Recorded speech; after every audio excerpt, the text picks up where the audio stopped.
But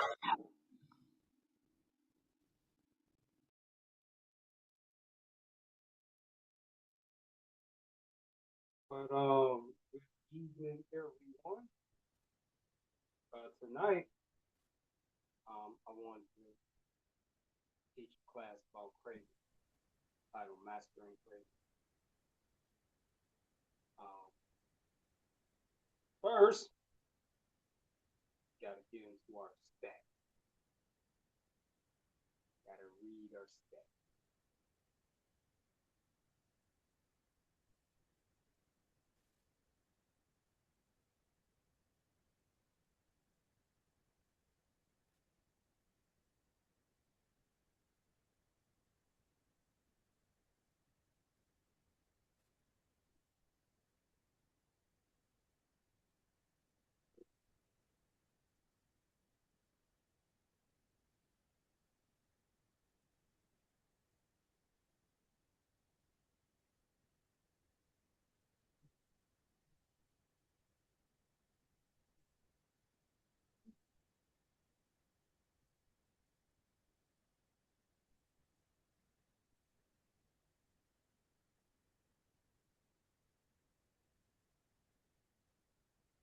Oh, 95%. So, 95% global population is actively living with illness. 2.3 billion people live with five or more chronic health problems. 19.7 million annual deaths caused by cardiovascular disease. 10 million lives claimed by oncology conditions every year.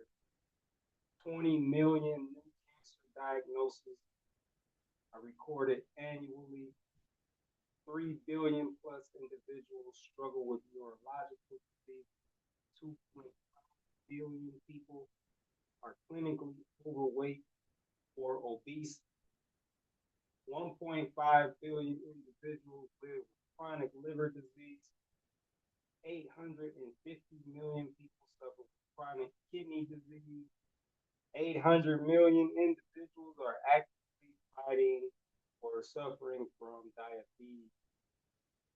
Hey, Kev, real quick, your mic going in and out. They saying that you sound low in the chat. Oh, thank you for saying that. Indeed.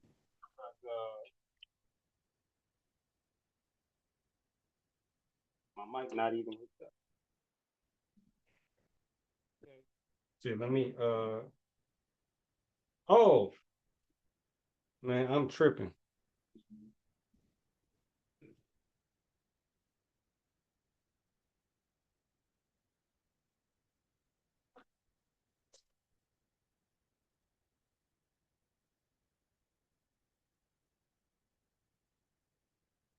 So one, two.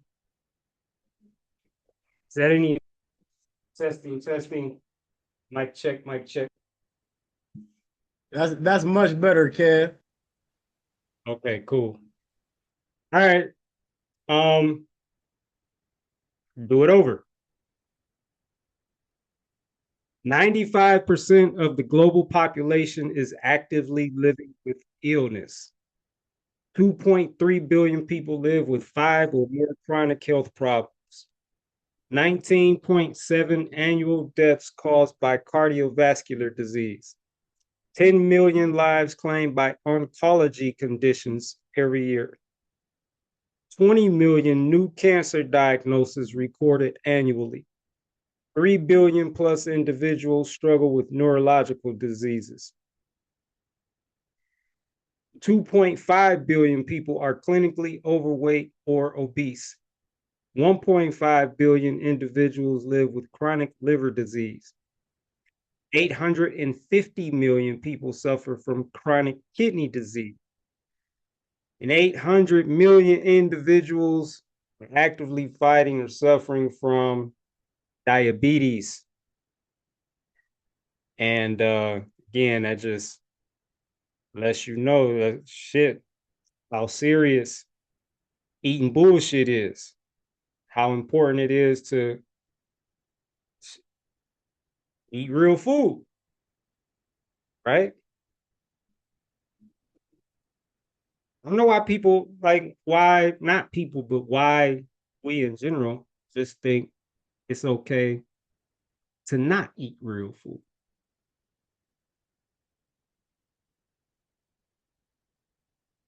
Just using my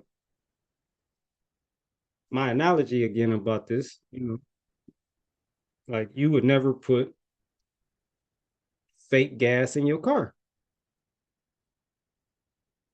but we put fake foods in our bodies every day. There's a lot of people suffering as a result of eating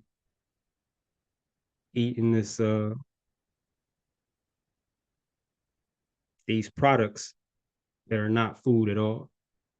It's fake foods, what I've been calling them. So let's get into this. Let's see.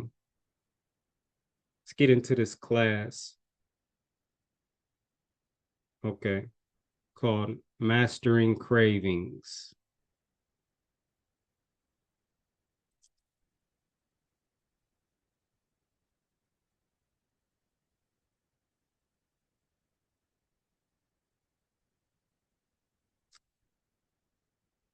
Why is that? Okay, we could. I don't know why that is not popping up.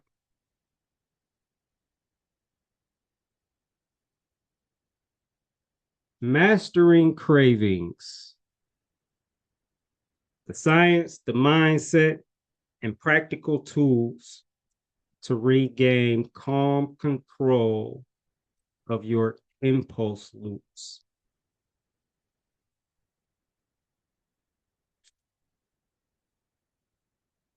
Willpower myth. Why fighting cravings with sheer mental force is a losing design, is a losing battle, and how understanding your biology changes everything. Willpower uh, doesn't work with this when you're dealing with these addictions. You know, I mean, it works sometimes, right?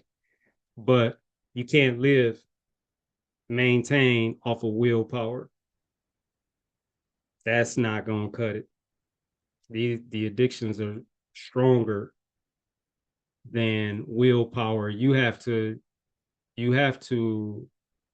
experience a transformation. That's the only thing that will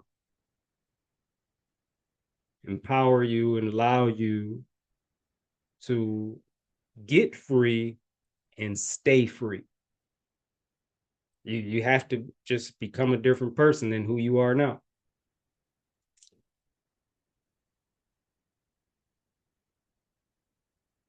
Inside of the craving brain, one, the dopamine trap.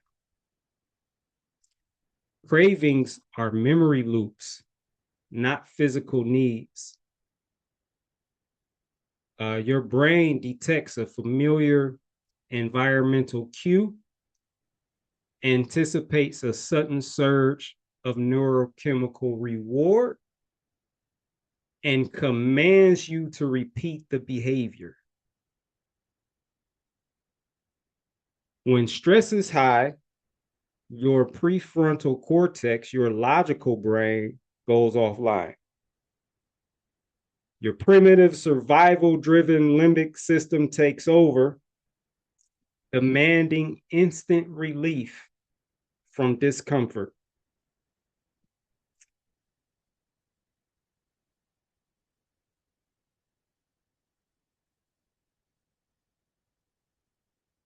Decoding the habit loop, the 3-step loop.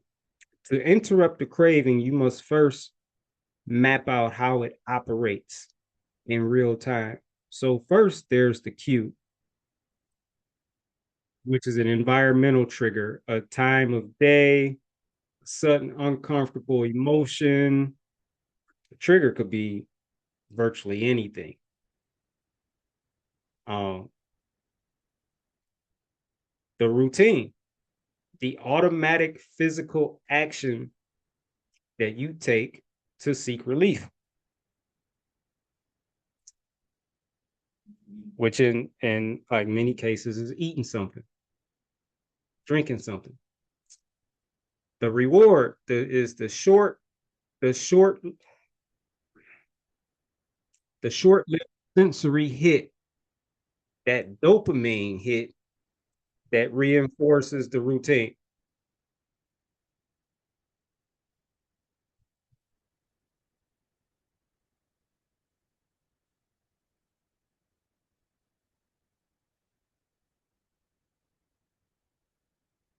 And there's the natural curve. It's 20 minutes to peak. Cravings are temporary. An urge feels like an escalating permanent state of torture. But in reality, neurological studies show that the average craving peaks and naturally begins to subside within 15 to 20 minutes if left unmet. So your single objective is simply to wait out the peak. So you got 20 minutes. Anytime you just keep that in mind. Next time you're having cravings and you truly don't want to give in. Eventually it'll go away. You got about 20 minutes. I'm trying to think if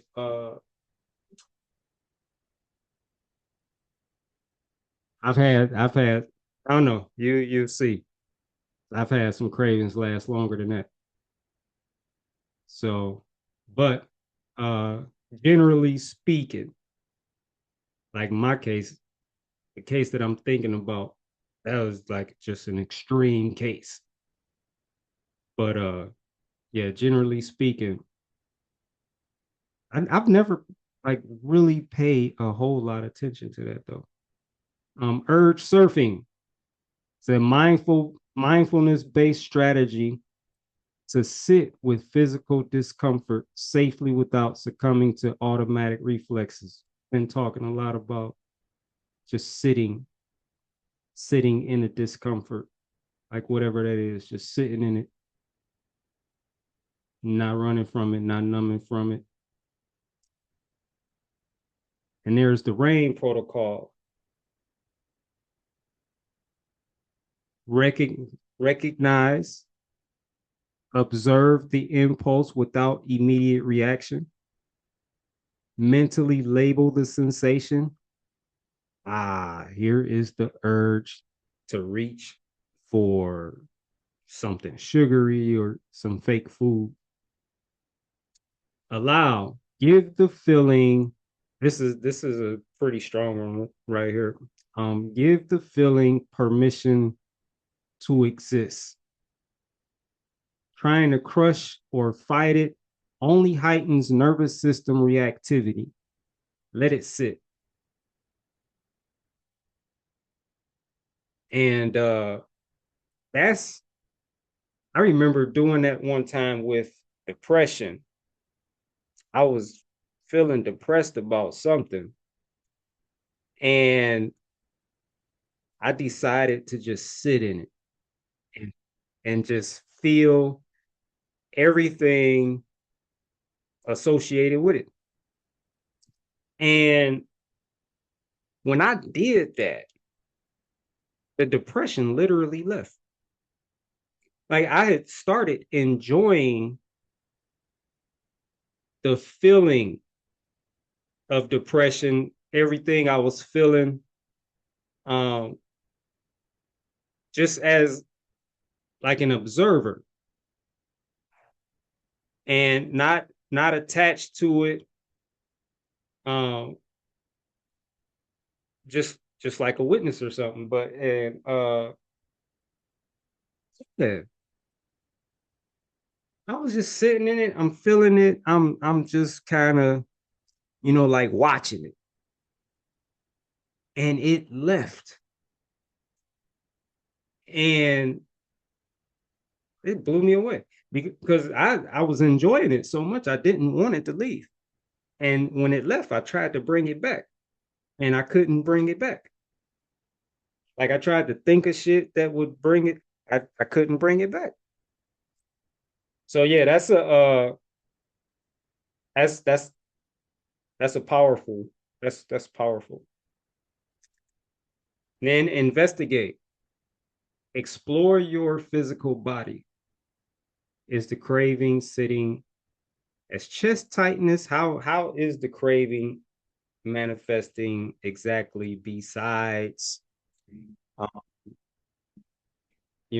just that super strong desire for whatever it is? Like, is it manifesting in your body other ways? Like chest tightness or shallow breathing, dry mouth, tension, etc.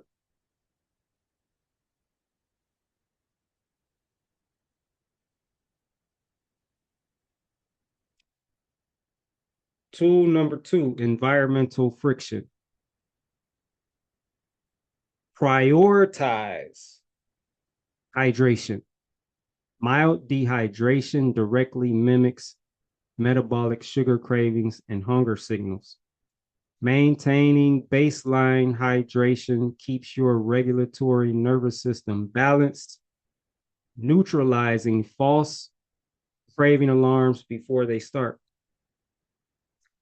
Change your state. Physical location shifts environmental dissolves environmental clues.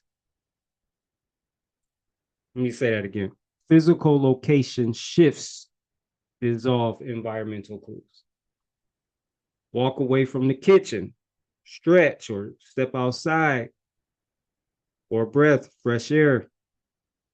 Um, Especially like if the physical location we talked about quite a bit yesterday. Um, there's a lot of craving producers wherever you are. Like a lot of fake food. There's fake food being served, being eaten, things like that. Um, Changing your location. Like I was saying, talking about the event I was at, how when they brought their little meals in, what they were eating, I left, changed my location. The 10-minute delay. Tell yourself you can absolutely have the item, but you must spend 10 minutes reading the ingredients in the fake food that you want and researching at least 3 of those ingredients. I used to do that with my son when he was a lot younger. And he would want uh candy and different, bullshit and fake foods. And that's what I would do. So that you could have it. But first, I want you to read the ingredients in it. And I want you to look up at least 3 ingredients. And when he did that, he wouldn't want it no more. Because he was only probably, I'll say between 10 and 12, somewhere around there. Not 12. I'm gonna say he was between 8 and 10. And he had enough sense then. after reading the labels on these quote candies that he wanted. It's like, nah, I'm cool.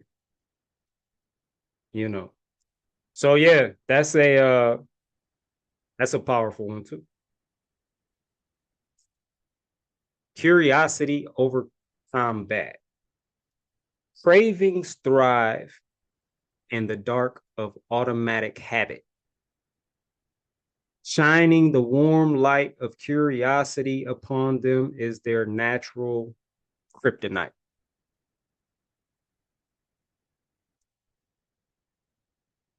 Let's get into the chemistry of fake foods. These are some of the top additives that they use to get people addicted. High fructose corn syrup. Like, if you start reading, they put this shit in everything.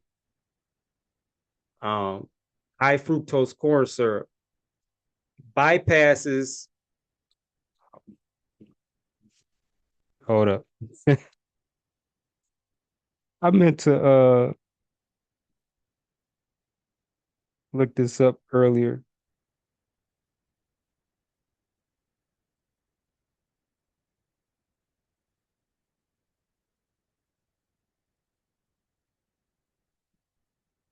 Satiety. Okay.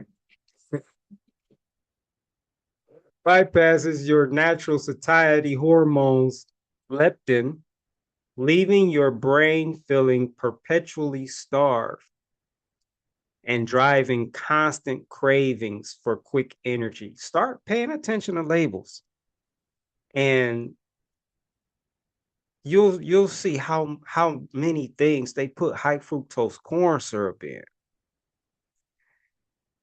I want you to, well, I'll say it like this. I don't just see these as, like fake foods or fake food additives. I see these as weapons because they're using these fake foods against us. Like, whether you realize it or not, we're all being attacked. I've escaped the fake food portion. But that's how they're using these fake foods. We're all under attack. All of those stats I read off earlier, those are like casualties of war. And most of them, if not all of them, like, weren't aware that they were in a war and being attacked through these fake foods that they engineer to be super addictive, that are all like, each like item is full of ingredients that are linked to different diseases.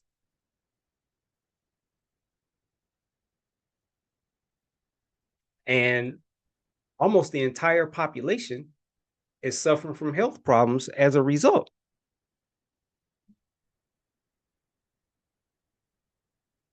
It's shit is real. It's crazy to think that your government plays a part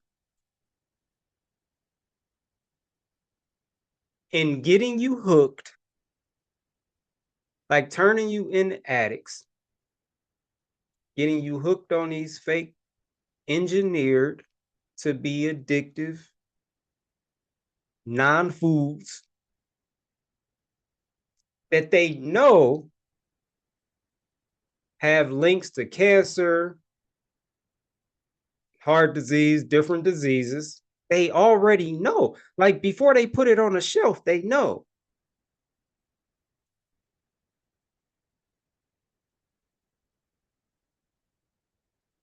That's crazy to think about. That your government, which is supposed to protect its citizens, is like literally attacking everybody in a really subtle way.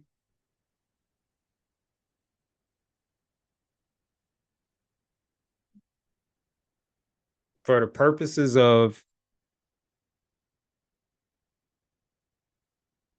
control, possibly population control, like in the way that Bill Gates was talking about it with the vaccines, like using vaccines to decrease the number of people.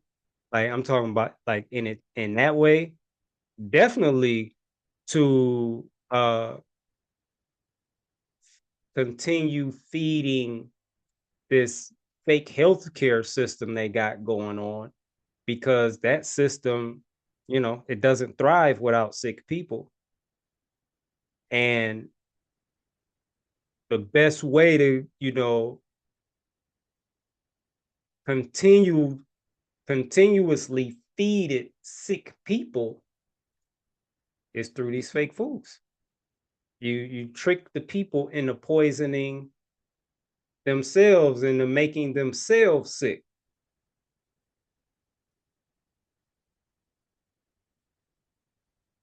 It's deep, because when you get the people addicted, then they crave the poisons. They crave the very things that's creating disease inside of them. Like they want it. It causes cancer. It is linked to diabetes. It's linked to. So what? I want it.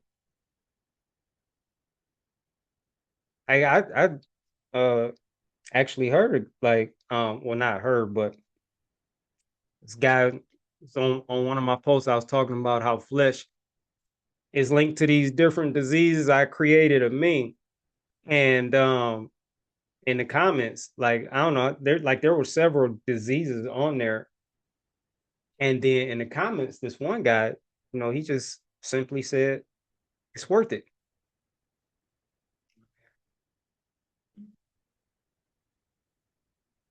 That was that was the most honest shit that you know I've heard.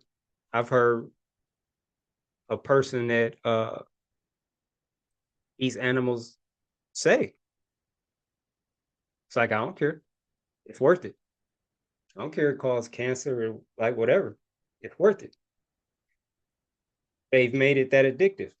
And it's not the actual flesh that's addictive, because if you eat the flesh raw and don't put anything on it for flavor, you wouldn't even eat it. You wouldn't want it. But when you put all these extra flavors on there and then you cook it, that's not even the same flesh anymore, for one. And you make it super addictive. So addictive that when someone talks about the diseases it's linked to, that's how you feel. Like, so what? It's worth it. It's like living without eating flesh for that person wouldn't even be worth living. And I'm not saying anything's wrong with it. You know, he's living his life the way he want to live it, and he's enjoying it. Like every bite, it's like probably like pure bliss for him.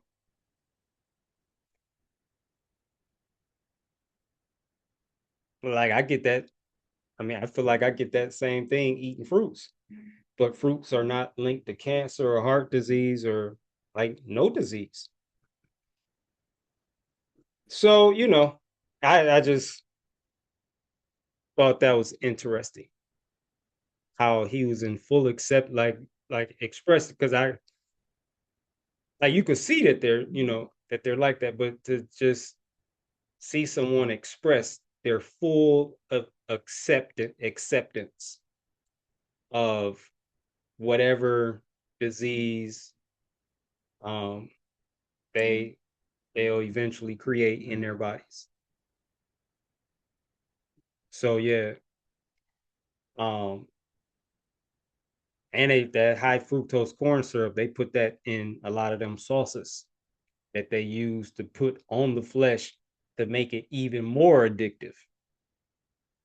Another one is MSG, which is monosodium glutamate, which is an excitotoxin that artificially supercharges that sensory umami flavor, forcing your reward pathways to demand more of the fake foods. MSG is one of those additives that will make you overeat. It's like that thing inside of you that tells you that you're full and to stop eating. It kind of like shuts that off. It goes by that, bypasses that, it goes right by that and like turns it off, and you'll keep eating. It's designed to do that. And they know that it does that. They, meaning not just the government, they include meaning the FDA, and of course the people that's creating these products, whatever authorities there are that determine what's allowed on the shelf, like they know about all of this. And then like the FDA, they'll just stamp the term VRAS, generally recognized as safe, which is some really interesting language, because they're not saying it's safe. They're saying it's generally recognized as safe. That's not the same thing as saying it's safe, because they know it's not. And I like their wordplay is just, man, it's so impressive the way they communicate. If you start paying attention to it, it's like, wow. But yeah, so these are the people that seems like everybody just trusts to have their best interests at heart, to, look out for them and protect them, and just trust to put real foods on the shelves. That like people aren't thinking that they're putting fake foods on the shelves that cause all of these diseases that I just read off. It's crazy. And then like in one product, if you got like 40, 50 different ingredients or more, which is very easy. Like that's like virtually any burger, any pizza, virtually any sandwich. You're gonna have, especially a combo, especially like a trap house combo, where you get a sandwich and you get like a side, which is usually fries, and then you get a drink. Like and the ingredients in each one, like there's several ingredients in there linked to cancer, and several ingredients linked to heart disease, and several ingredients linked. And they not only do they know, like the government funds this. The government provides financing to these traps, subsidies.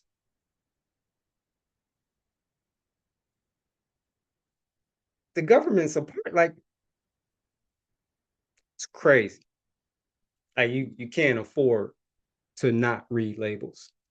If you're not eating fruit, then you're likely like you're eating things with labels. You can't afford to not read them because these people, they don't give a fuck about you, and your health is not their priority or their concern. Like and they would rather have you sick than well because they can't make the money off of you when you're well that they can make off of you when you're sick and get you in that fake healthcare system, which I call it a sick care system. Um, get you in that system. That's when they really capitalize on your condition. Is mm. So yeah, that's MSG, artificial sweeteners like aspartame, aspartame and sucralose. Decouple sweetness from actual calories, tricking your metabolism and causing your brain to aggressively seek out more of this fake sugar to compensate. See, like, are you seeing the way like they're using science to manipulate your brain's chemistry and to essentially rewire your brain to perform the way they want it to perform to they're changing the way your brain communicates with other systems of the body. They're changing its language. And this is eventually leading to all the diseases that I named and like so many that I didn't name. It's like it's like chemical warfare through what people are eating and drinking as they think they're eating food because that's what they've been taught. And like this goes on probably for centuries, you know, probably longer than that. You know, it started like I think bread is one of the first fake foods, you know, different ingredients combined together, all that. It's one of the first, but it's deep, man. Like, gotta get off these fake foods. Gotta break those addictions because the things they're doing through them, it's evil. It's really evil.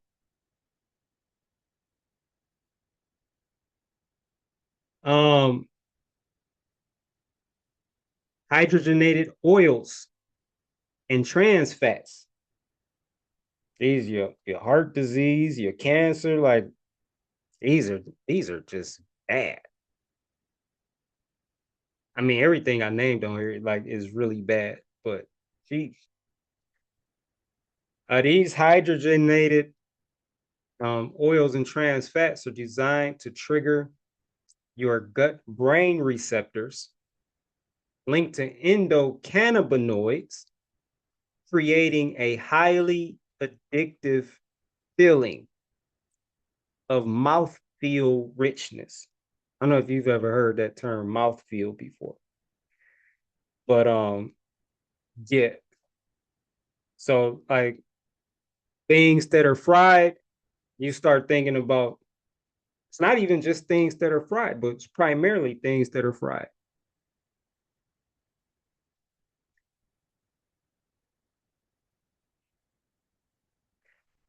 This is like it's really like witchcraft what they're doing. That's what all this is like the way they um combine things together, create these combinations.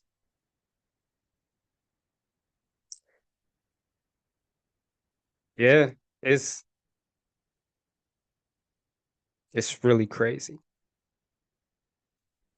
Um Refined industrialized salt overstimulate salt, man. Overstimulates flavor receptors and opioid pathways in the brain, overriding your body's innate fullness shutoff valve. So this is doing um the same thing as MSG. It it makes you overeat, you know. It's that again, that system in your body that lets you know when you're full, it like dismantles it. And salt is also a excitotoxin. It's a neurotoxin. Um, Highly addictive. Like you could put salt on anything and make it taste amazing. Like all of these things, especially salt, salt, the sugar. People, people sleeping on it. People sleeping on all of it. Like I would even recommend, you take notes of these, like these specific ingredients, write them down and research them further later, you know, using those template questions that I share with you or, your own.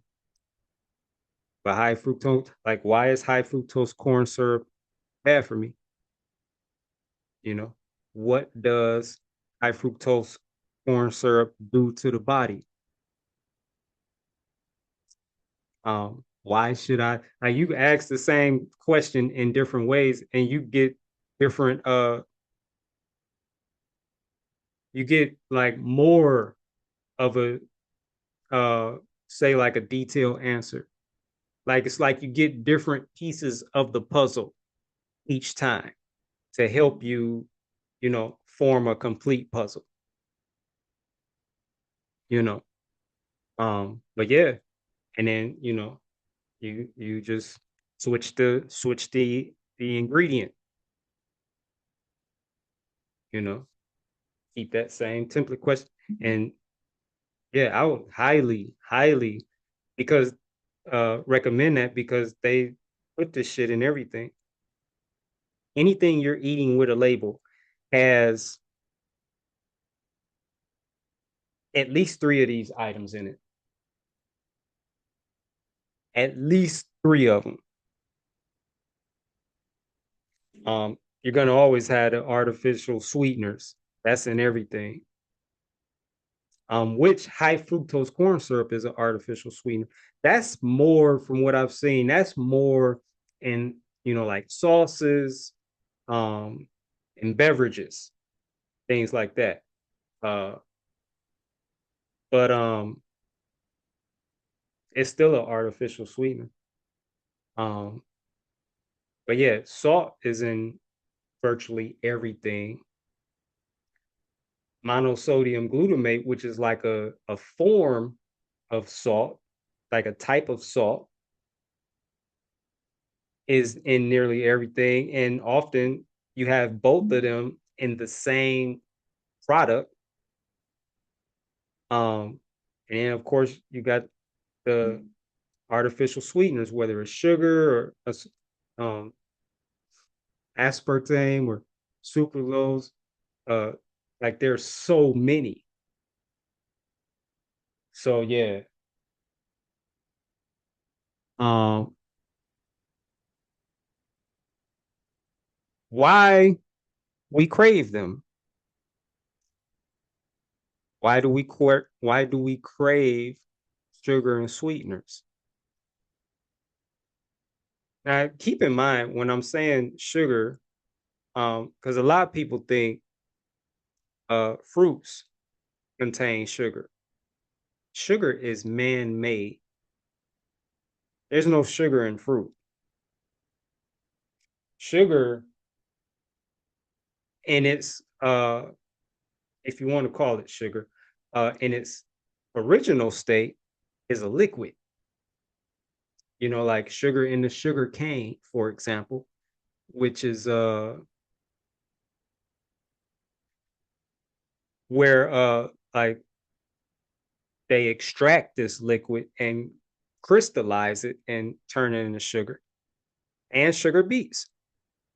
Sometimes they use sugar beets.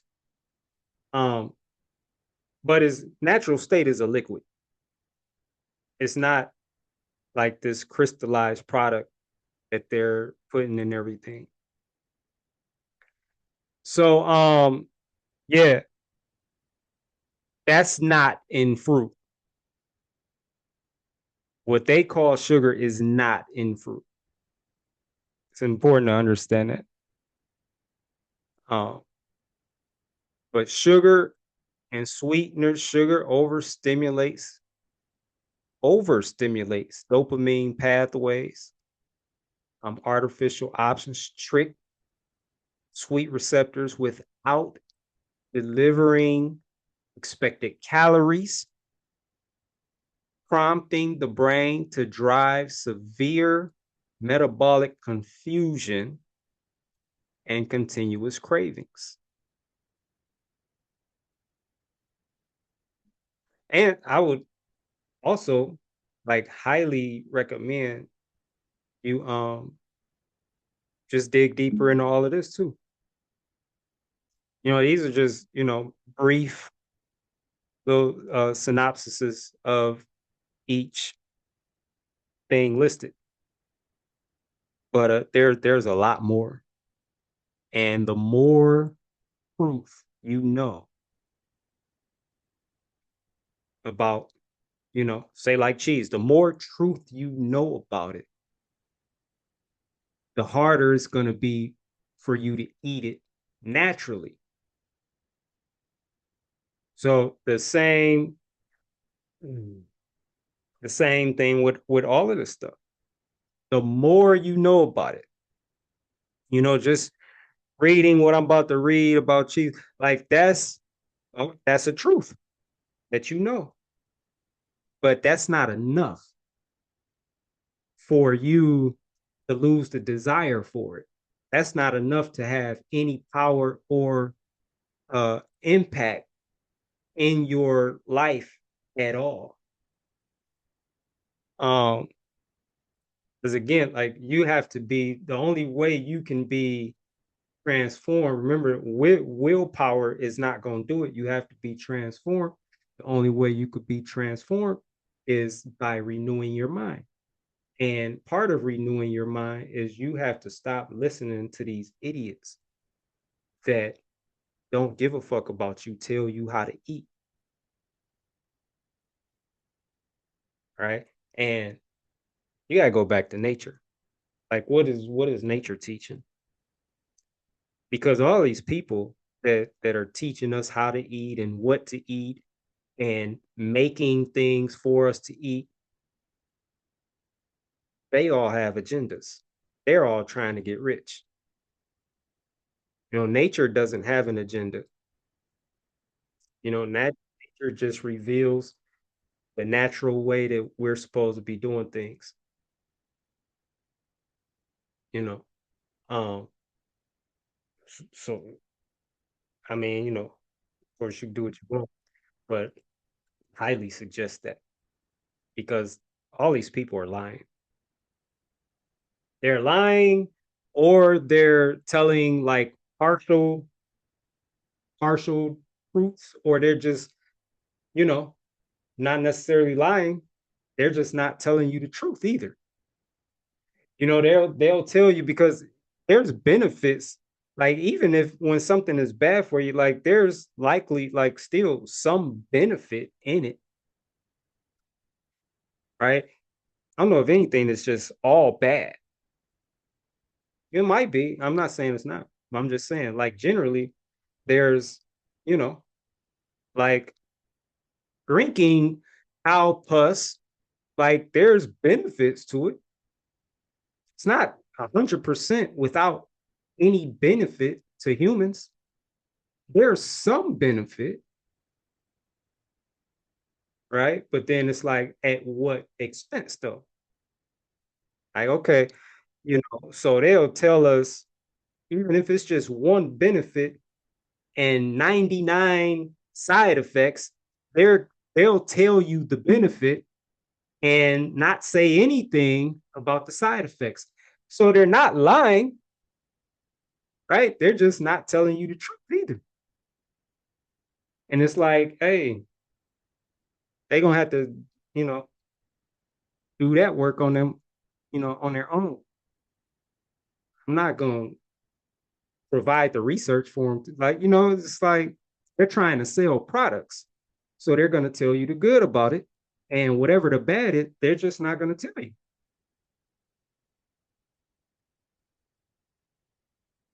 It's up to you to find that out.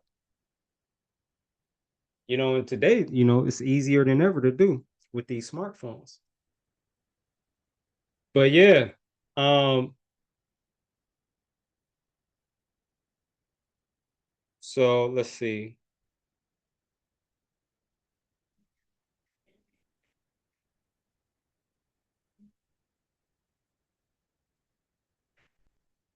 Flesh is next. There's a fly in here, man. That man. But flesh is next. Um, Flesh contains natural CNS stimulant. Okay, let me see. I was like hypoxanthine. Hy- Hold on. I wanna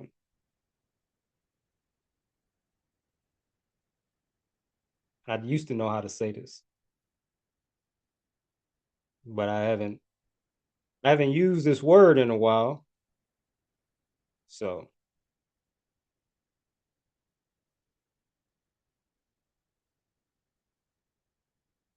hypoxanthine. That's how so I was close. But yeah. Uh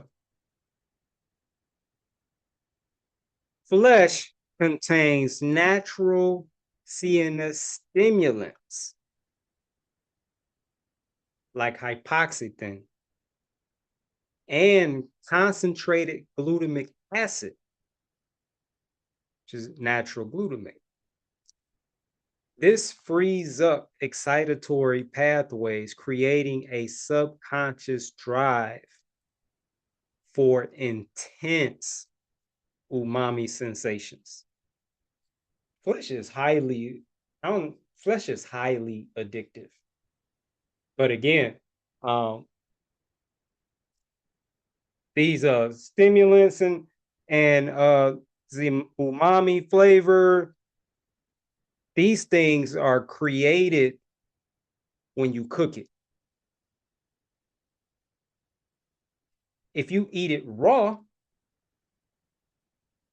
it's not addictive.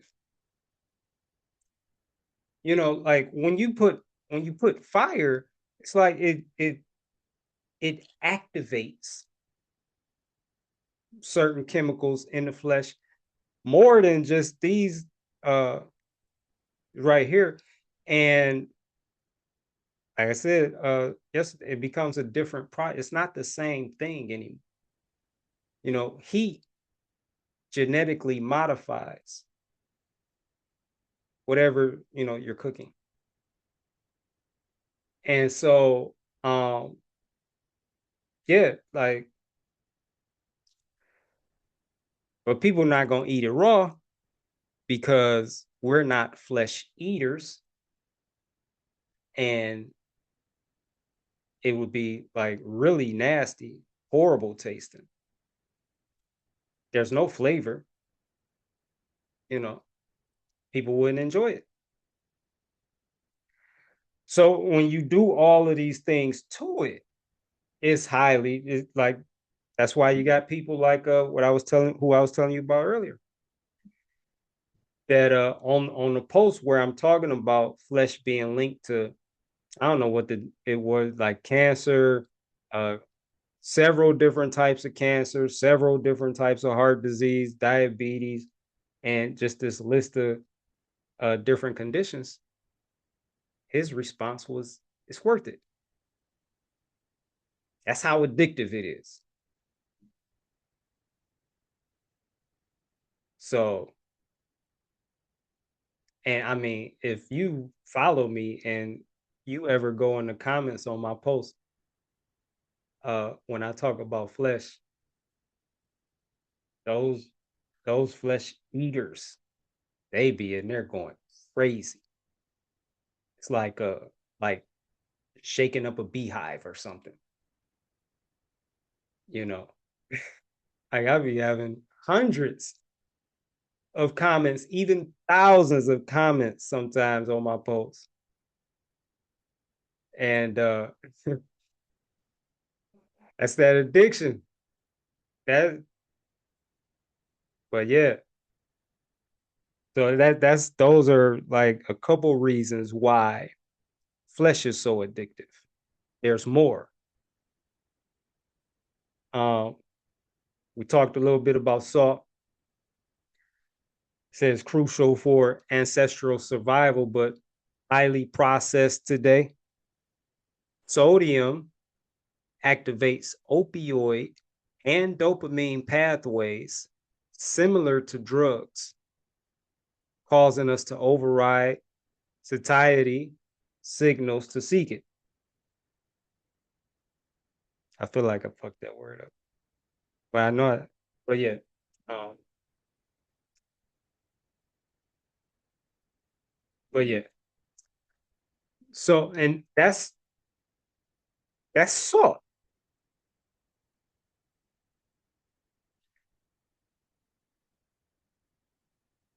It's deep to me because it's in every grocery store shelf, like like on every grocery store shelf.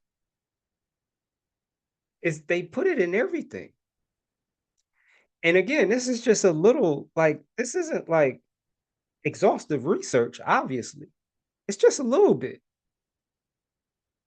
And there's a lot more. That's why I'm encouraging you to you know, dig deeper.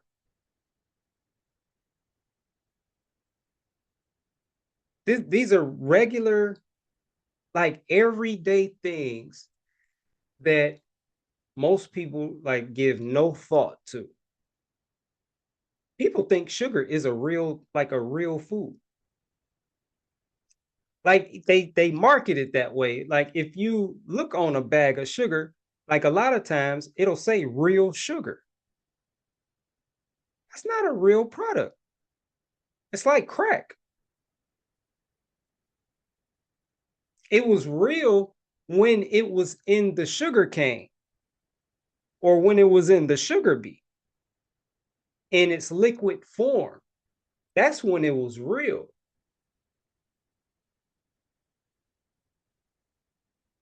After extract it,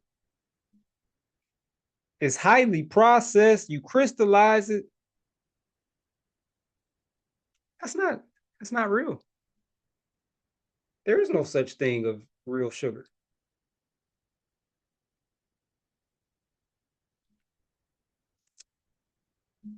So it's deep, man. Like this is why just saw it as an absolute necessity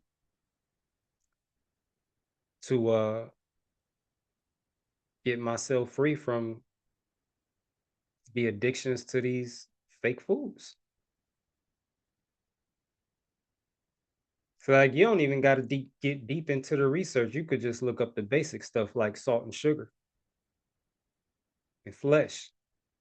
Like they got, like big ass words like methylcellulose that, like the average person um can't pronounce. I had to learn how to pronounce it. It's a whole lot of additives and ingredients like that. You don't even have to go into that territory. You can just keep it basic. Just learn about the basics, like sugar, the most commonly used and just widely accepted additives that people think salt is necessary. Like in this processed form. Um, that's another conversation. But yeah, this is the basic everyday things like sugar and salt. You research those. You'd be like really surprised by what you find. And you see why people rather have cancer or diabetes or clogged arteries than give up flesh because it's that addictive. So then you got cheese, what they call cheese, made from cow pus, which is a highly concentrated form of casein. Upon digestion, this protein breaks down into casomorphins, which are opiate. See, are you like this is what the is this like the third time we've seen the word opiate or opiate in some form? But this protein breaks down into casomorphins, which are opiate-like peptides that bind to brain receptors, inducing a comforting, sedative feeling. And I think you could say, I don't know, I think eating cheese is like smoking weed. Like I think it's comparable, at least for me anyway. Like it's it's crazy. And then like it's the way they do it, like you're not, I mean, when I used to eat that, I did used to just eat cheese by itself. I could just eat it by itself.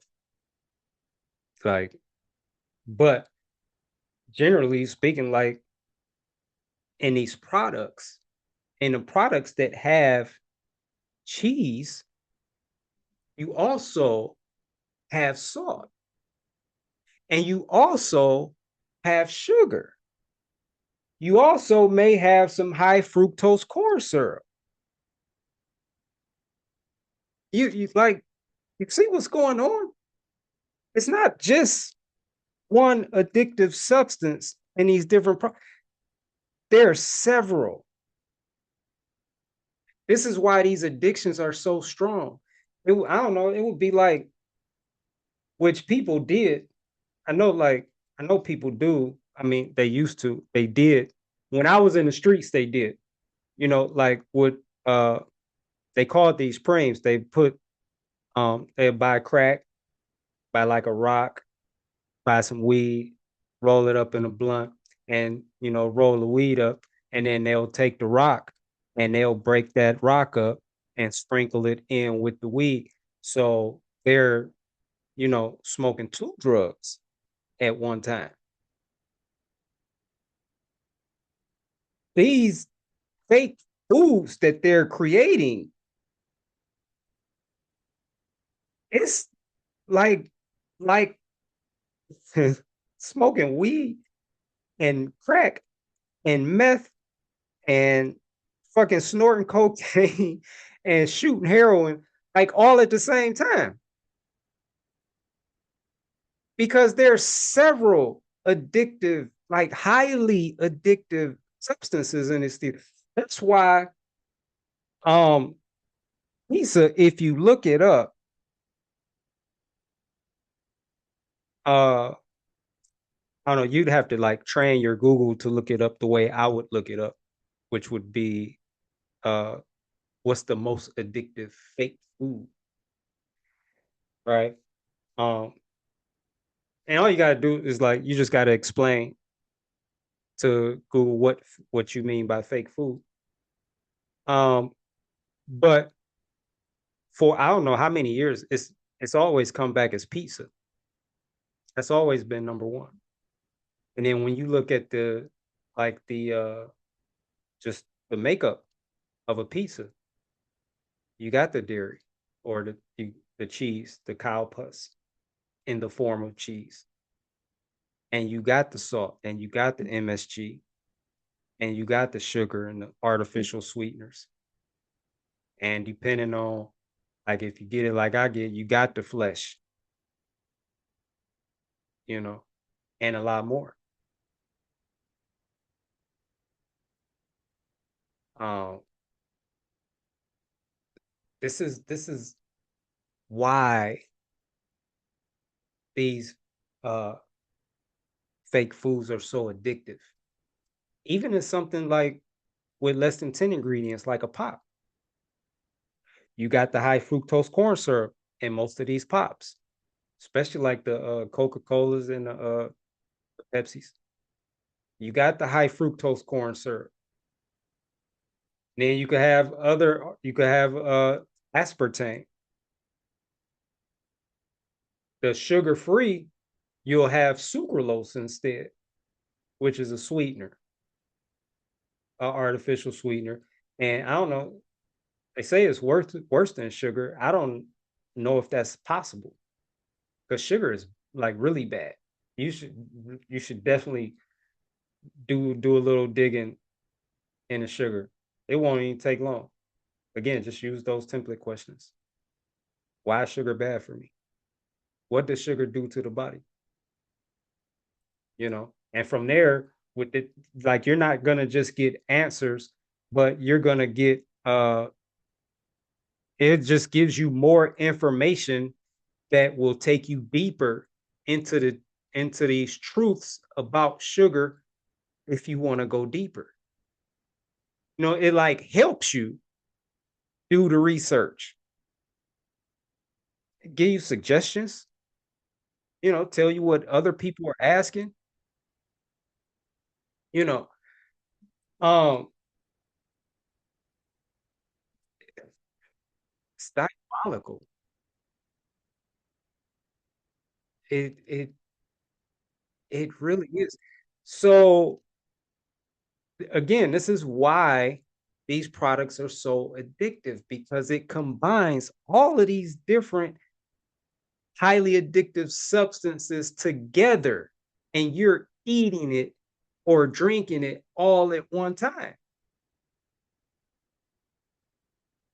You understand what's going on? Like this isn't just, you know, like this is they are not playing. They are not playing. That's why almost the entire fucking population, over 95% of people have health problems.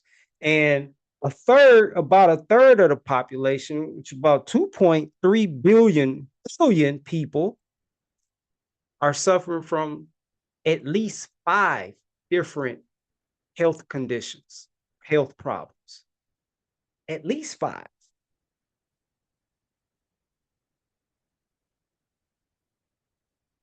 And in a lot of cases, people still not changing their diet.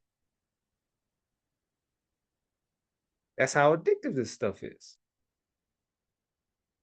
And so if you know, health is a priority of yours, and if you know, like if you understand, you don't ever have to be sick. Sickness and disease is not normal. It's not hereditary. It's not genetics. You are in full control, and is it's all riding on your diet, what you put in your body.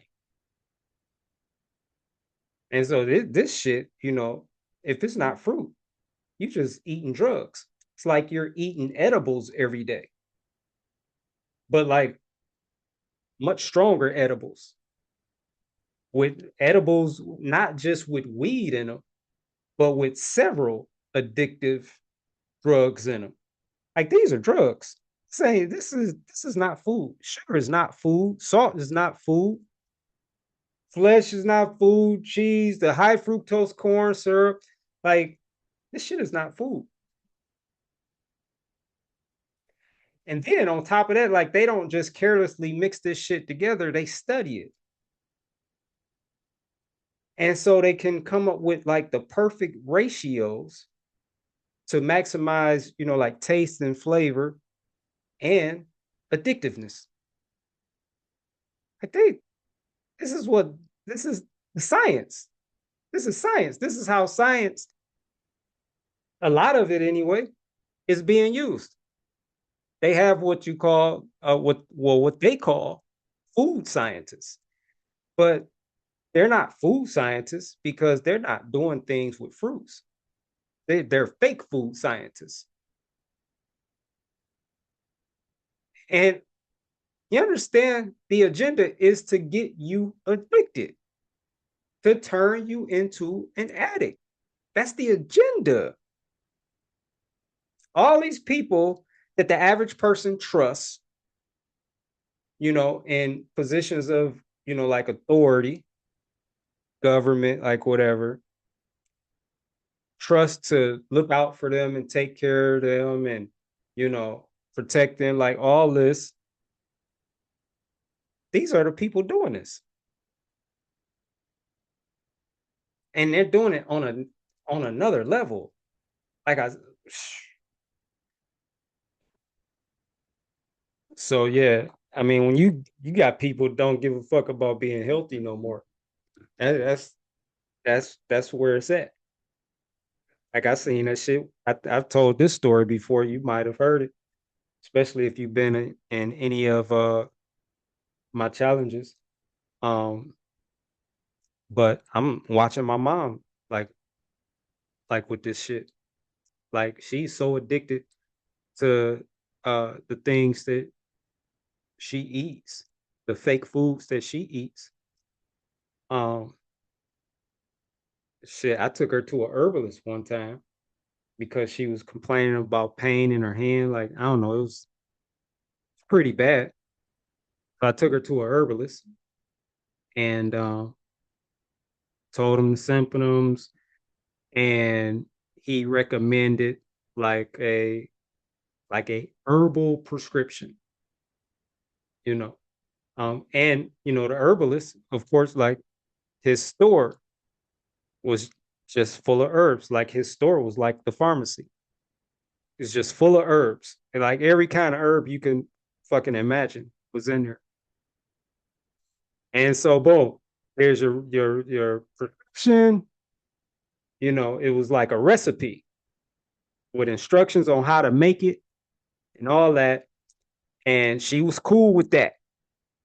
But then there was the part where he told her, you got to stop eating this and this. And he named like, you know, it was just like a short list of things that uh, he said she would have to stop eating if she wanted to get better. And she looked like she was about to cry. And it shit, like, it hurt me when I seen the look on her face. Like, I'd never seen her look like that before, you know. And she did not want to be there, and I did not want to. Like, I thought, you know, I wasn't trying to force her to do anything. you know. I suggested going, you know, checking this person out as a natural alternative to heal, and she was with it. But when he told her what she would have to stop eating, she wasn't with it no more. And she just was not, she would rather suffer the pain she was suffering than give up, these fake foods that she would have had to give up. That's how real this is. That's how strong these, like, they create these products to hit you like that.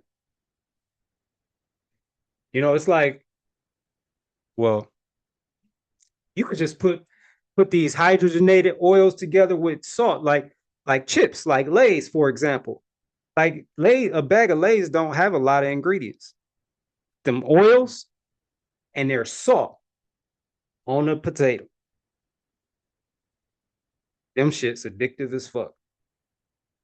They like, and it's just those couple ingredients. But when like get into what salt really is, and you get into these oils that they're frying these potatoes in, like what you like these things here, you start going deeper. Do your own research. It's easy. It's fast. It's quick. For me, it's fun. I love learning, especially if you love learning new things. Then again, take all these and go deeper. Like this, you definitely should be doing this. Like if health, like I said, if health is a priority, you absolutely should be learning about what you're putting in your body. And this is a start right here. And this is a really good start because, like I said, like these ingredients are in the sugar, the salt, it's in everything. So this is a really good start.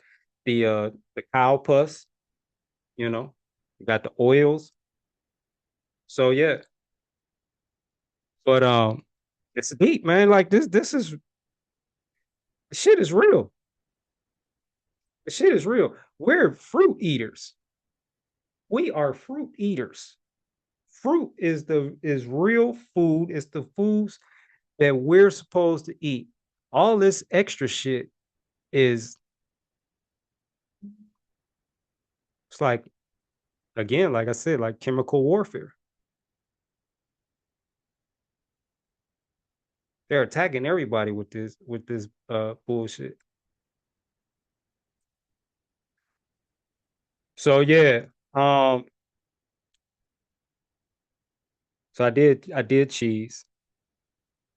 I tell you that one, man. Shit, that make all your problems go away with that one, man. And that's how it was for me. Whatever you going through, man, you eat something with like pieces, some with, and as much cheese as they put on a piece.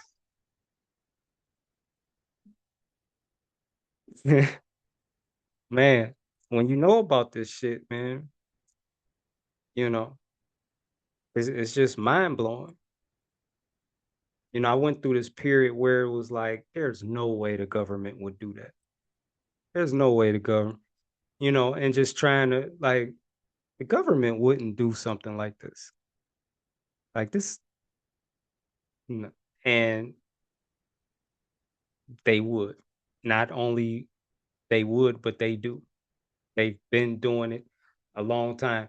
And I mean, you could go deeper and deeper in the thought. Like that's what I did. Like start thinking about people, like loved ones that died from certain conditions.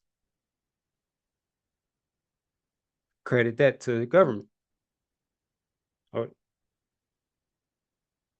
you know, the people that are putting all this bullshit out on the shelves and engineering it, or creating it to be like super addictive, and then telling us that that's food, and then making it, you know, um, appear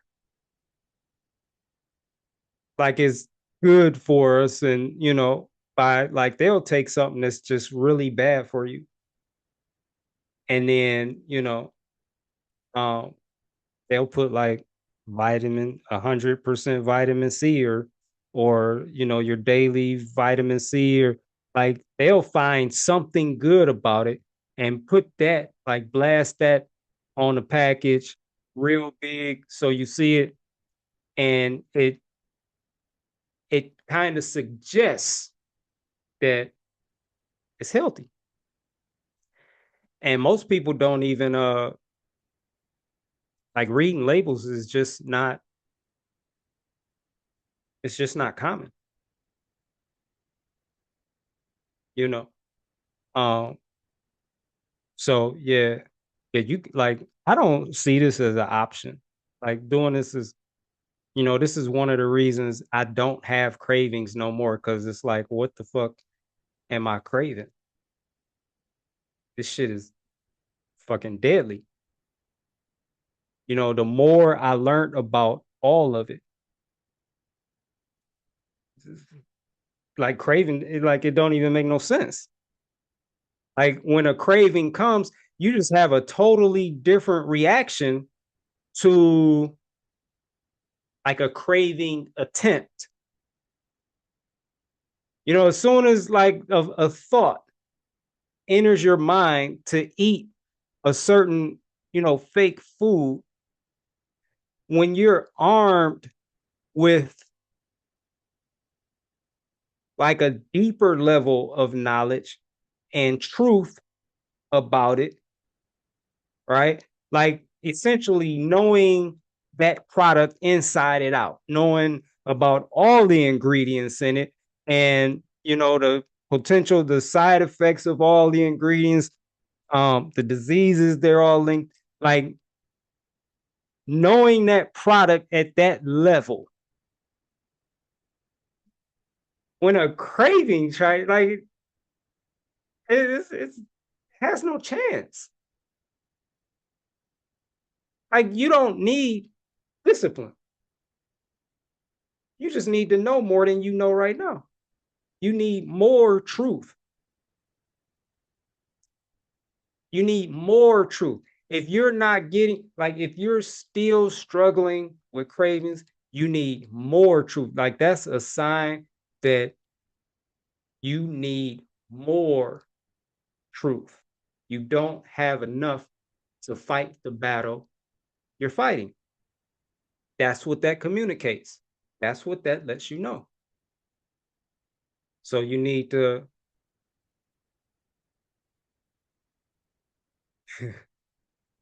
I can't say, you need to, I don't know, increase your weaponry, your ammo. You need to increase it, which is just a matter of learning more about. If you're eating an ingredient, like one of your favorite cravings ingredients or whatever, I mean, things that you like to eat, has like 60 fucking ingredients in it.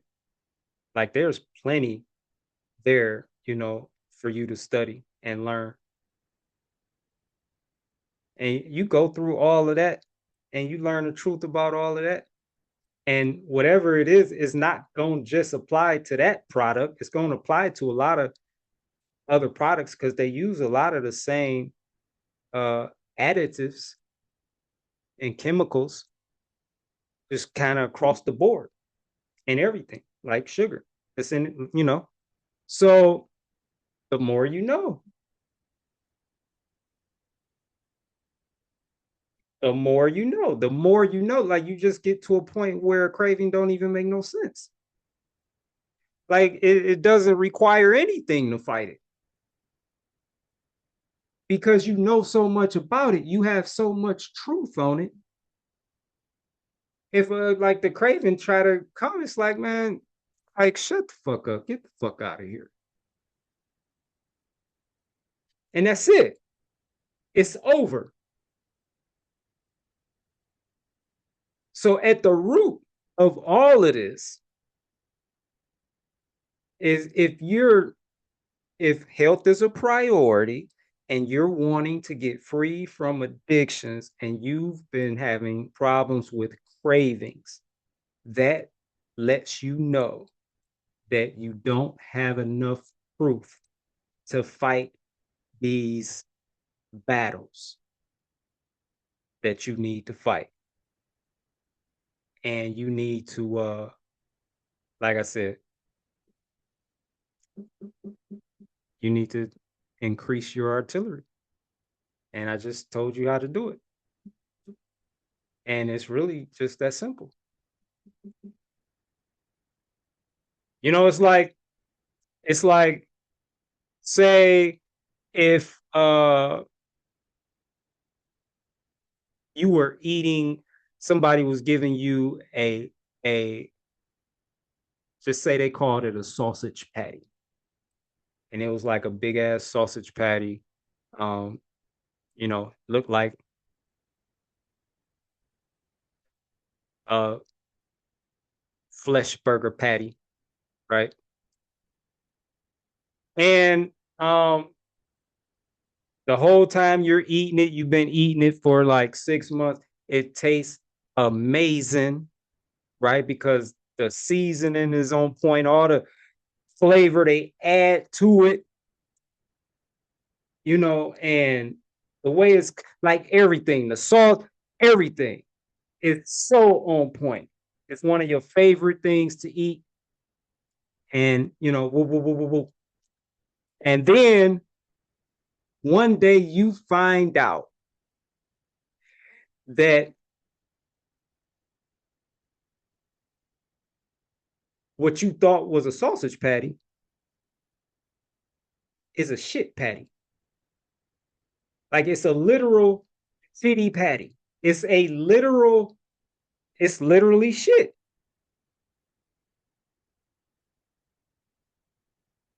Like, aside from being mad, how hard is it going to be for you to not eat that no more when you find out the truth about it? I don't know about like for you, like to me, that's not going to be hard at all.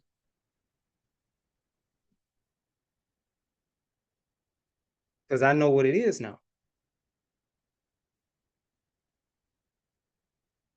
I was eating it because I didn't know what it was. And I was lied to about what it was. And then, all of the added flavors just kind of suck you in. It's designed to suck you in. And it just kind of keep you bound like a slave. But when I find out what it is, and yeah, there's gonna be like some anger there, definitely. And then I'm done. Like I don't need discipline to stop eating doodle. I wouldn't have been eating it in the first place if I knew that's what it was. And it's the same thing with all of this shit that they're selling as food. It's the same thing. Once you find out what you're really eating, you don't need discipline. You just need truth. That's what you're lacking. And again, the way you measure, because I hear this a lot where people will say, well, I know the truth and I'm still not getting results. Well, you don't know enough. So go out there and get some more. Because when you got enough, I mean, this is how you measure, this is how you determine when you start changing. That's when you got, I'm not going to say enough because I'm still going after truth even after that. Even after, I'm free, I've, received the transformation, like still, I'm still stacking it. Still stacking. I don't even feel like I don't, it's not, I'm not having cravings or anything. I don't need to do it from that regard, but I'm just going to be more than ready for if anything, ever tries to come and take me away from fruit. Because eating just fruit is it's like it's one of the highest things that you can do. This is like really, really um a high a fuck a high really high level lifestyle. Um I don't know how to express how powerful eating just fruit is. Um I don't know if it can be put into words, but I don't know. If everyone ate just fruits, it would change the whole world. I mean, it would literally. That's how you. I don't know how this gonna sound, but that's how you overthrow the government. Start eating just fruit. See, because the domino effect that's gonna have in your life is gonna raise your vibration so high. Then the way you overthrow the government is just you just stop playing their little game. Right now, most of us like we're I guess you could say too fearful to stop playing their game. Um, but that's literally because when you think about this fake healthcare system that they have, $1 trillion health system, uh, or sick care system, and $1 trillion drug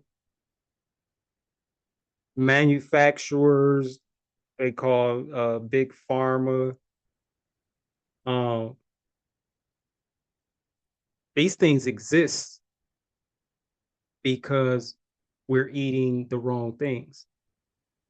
These things exist and they're making dumbass money like that because people are not eating fruit. People are eating these fake foods. That's why these industries exist. That's why drugs exist, especially at the scale that they do.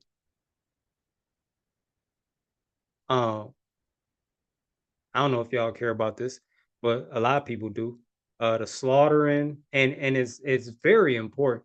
The slaughtering of trillions, like over 1 trillion animals every year. And so there, in these industries, uh, where they get paid to kill animals, it's like fucking serial killers, just killing animals all day, you know. Um, that has more of an effect and impact in our lives than people realize because it's that energy that expands. You know, it's not about, it's not even about uh the animals per se, right? It's the energy. It's the energy of hate. That's what these industries are built on, the energy of hate and violence and destruction and murder and rape. And if we're eating fruits, these industries, they vanish. That means the energies vanish with it. The energies of rape and hate and violence and murder, like all that's gone if we're eating fruits. These are like, sheesh, I don't even know how many billions of dollars uh animal agriculture brings in every year. Let me see. Let me see. Uh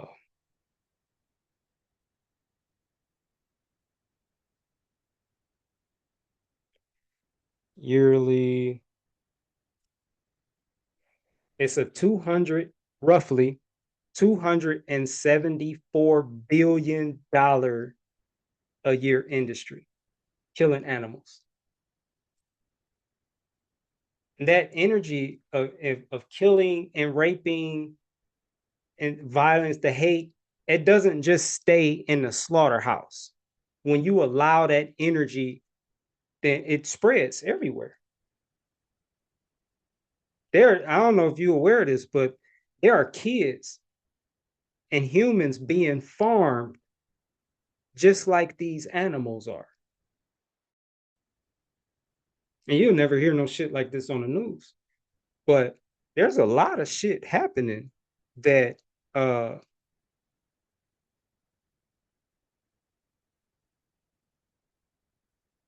they're not telling us.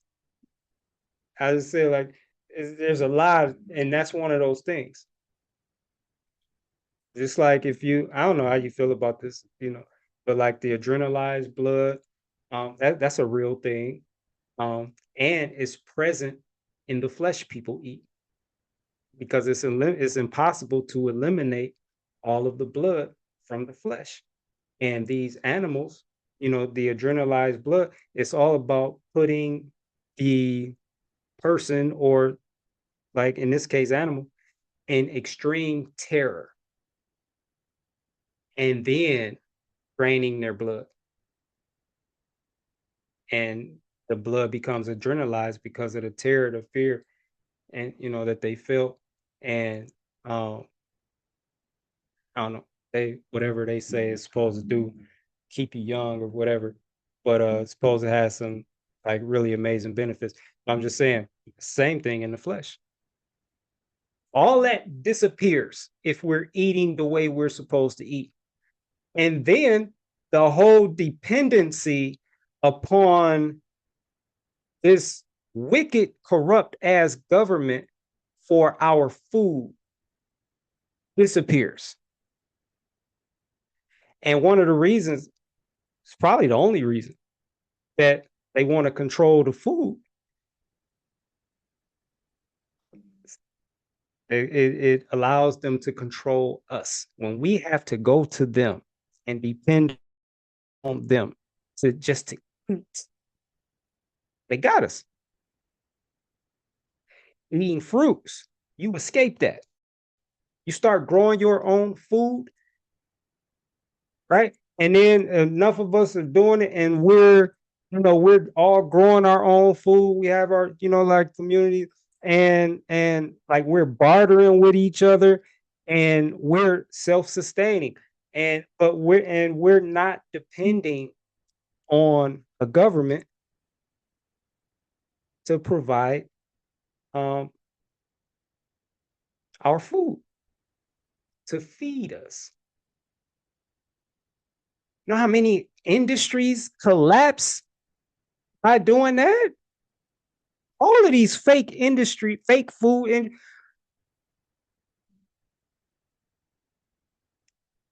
something just as simple as changing your diet, eating the way you're supposed to eat, eating fruits will destroy this whole system, this whole corrupt system.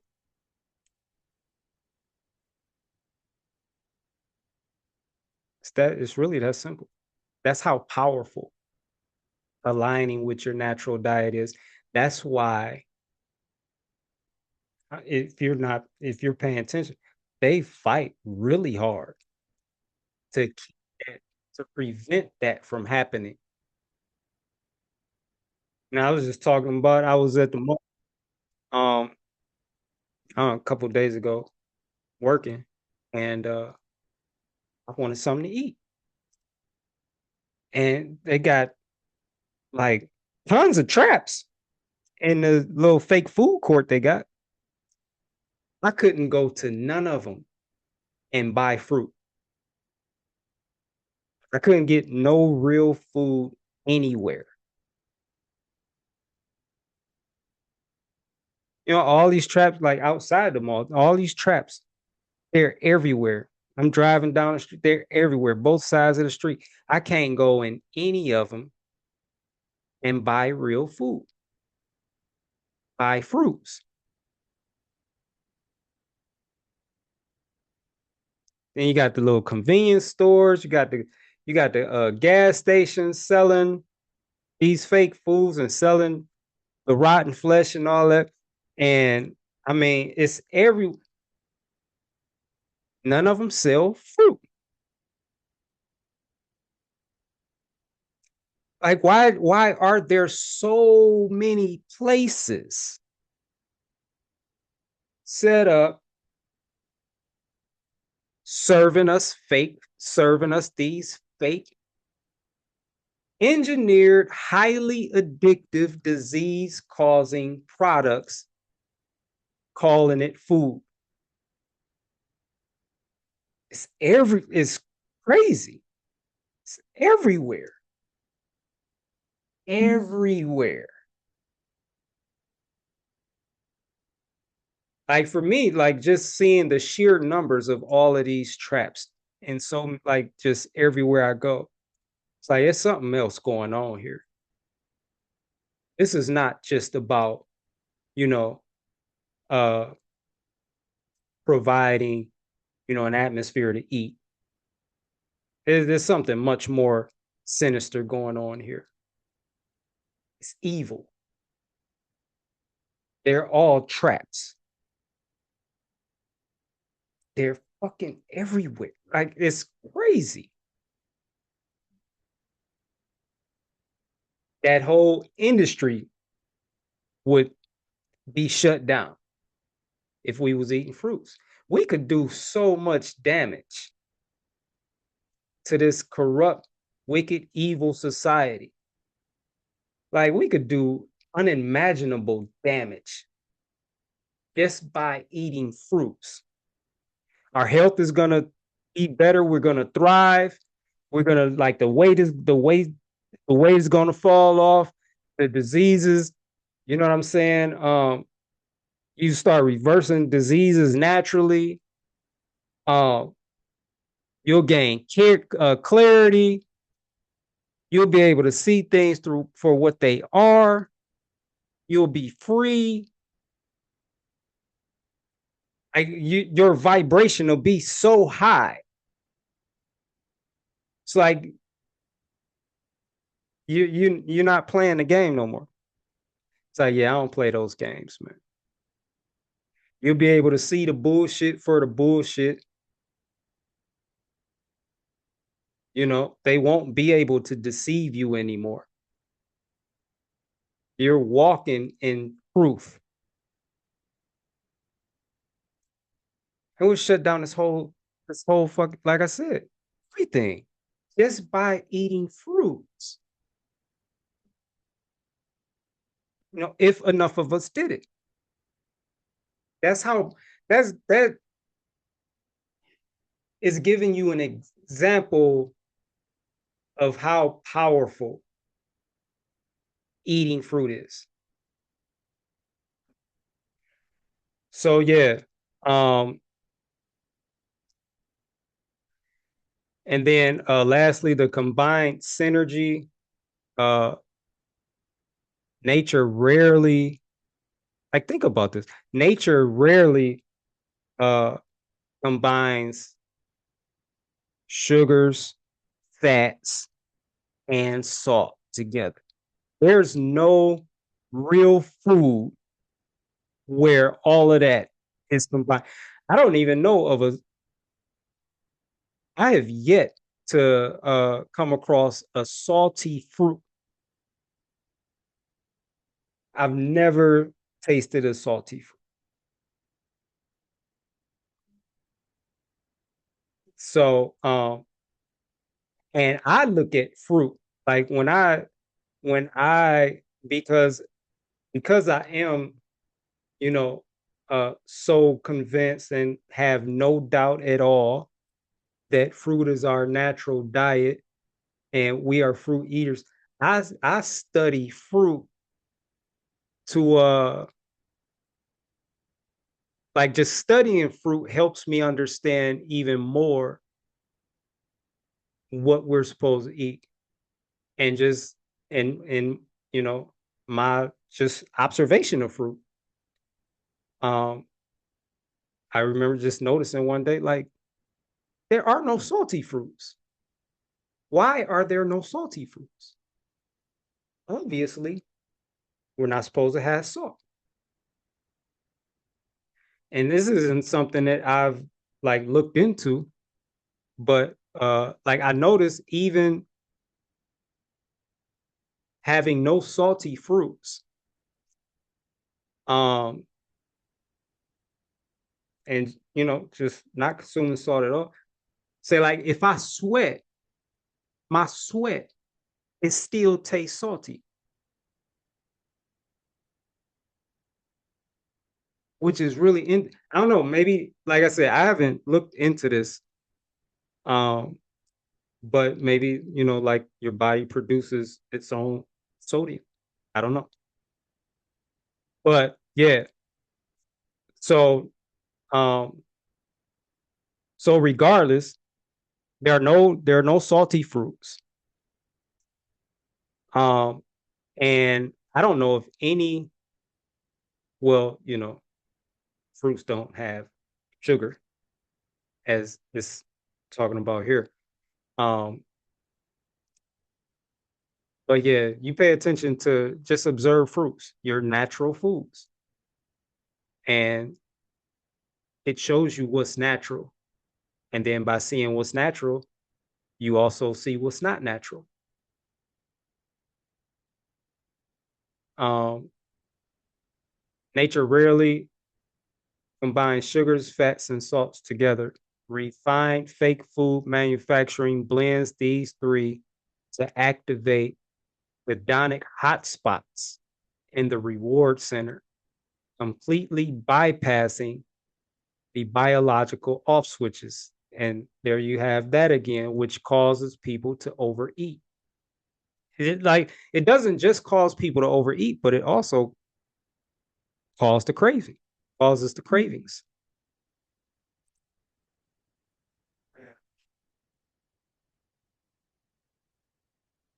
And like it's just deep to me, man, that they're doing this shit on purpose. This shit is deep to me. Like they literally hire scientists to figure this shit out, and they pay them to figure this shit out. It's deep, man. Open space. Uh, anyone have any comments, any questions about anything that we just talked about? Any comments? Anything? Any feedback? Anything to add? Anything at all?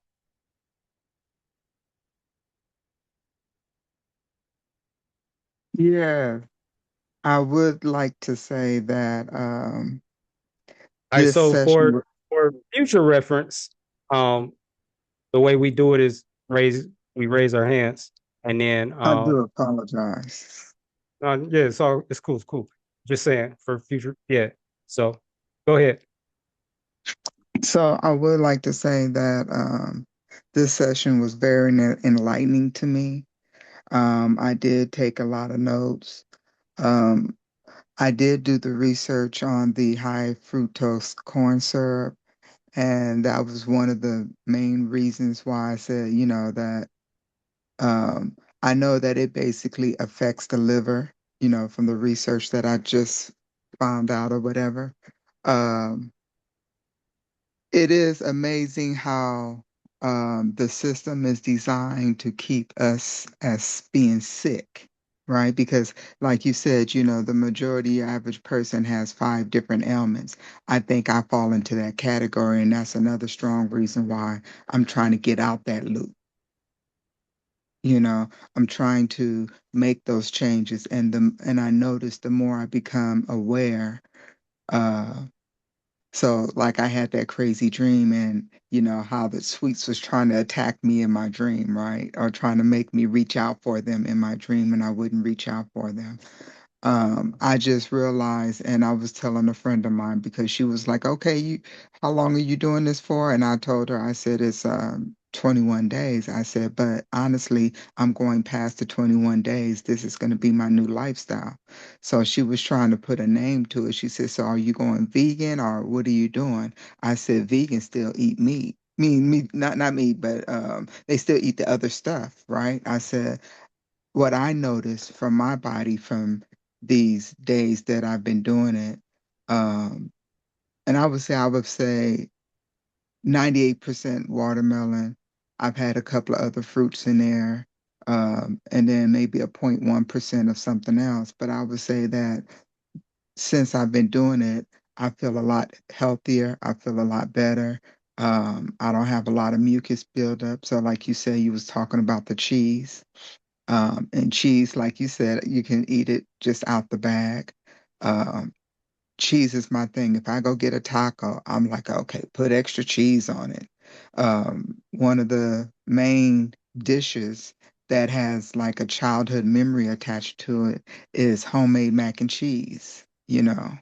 So I will definitely say that I definitely appreciate how you broke things down and everything that you said because I can relate to a lot of it.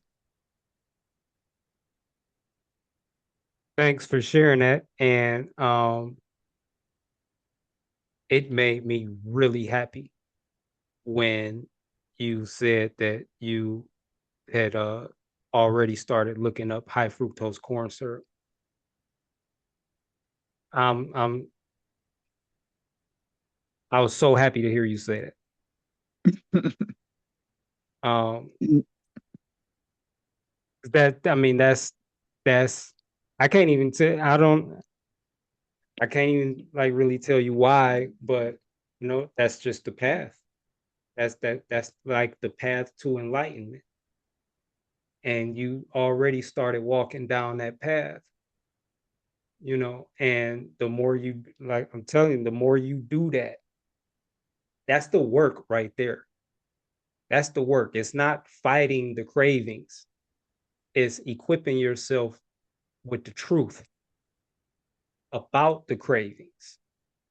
And the more eventually it just won't be a craving no more. It just falls away. You don't have to ever like in the beginning, you may um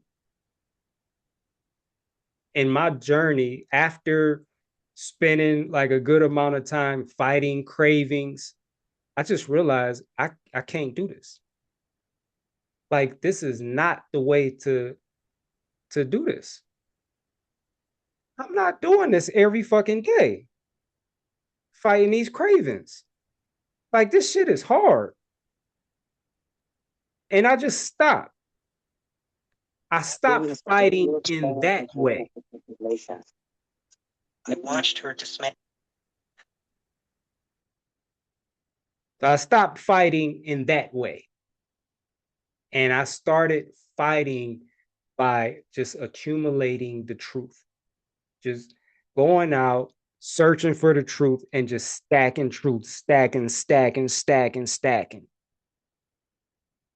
That's how I fight.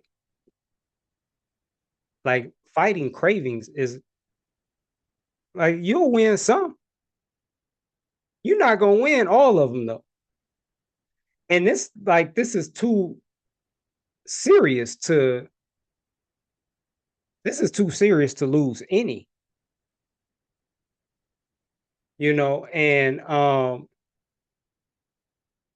yeah, like I hear people say, like, I think somebody said it in in one of our lives. But and I read it on like a meme today from somebody. It says it's not about being perfect. I disagree with that. It is about being perfect.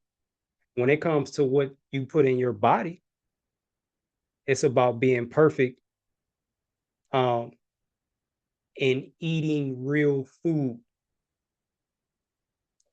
And you could disagree with that, but uh my lifestyle is perfect. I mean, I haven't had any mishaps or like deviations or anything like that in uh 3 3+ years. It was 3 years in May. Real food 100% of the time. Like I can't afford to not be perfect in that. Because outside of that, outside of real food, you got addiction.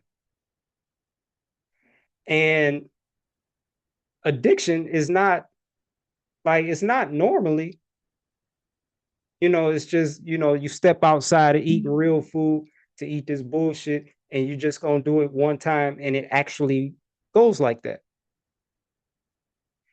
Because then it's like, because I used to ask myself this. Because I had that chatter in my head just this one time. And it's like, well, what's the point then?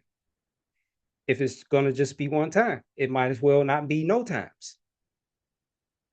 All right, you can take a little bite. It's like, well, what the fuck is the point of taking a bite? Like if I eat it, I want the whole thing. I don't want it just a fucking bite. That's just gonna tease me. I don't know where this shit be coming from, but it's like, um,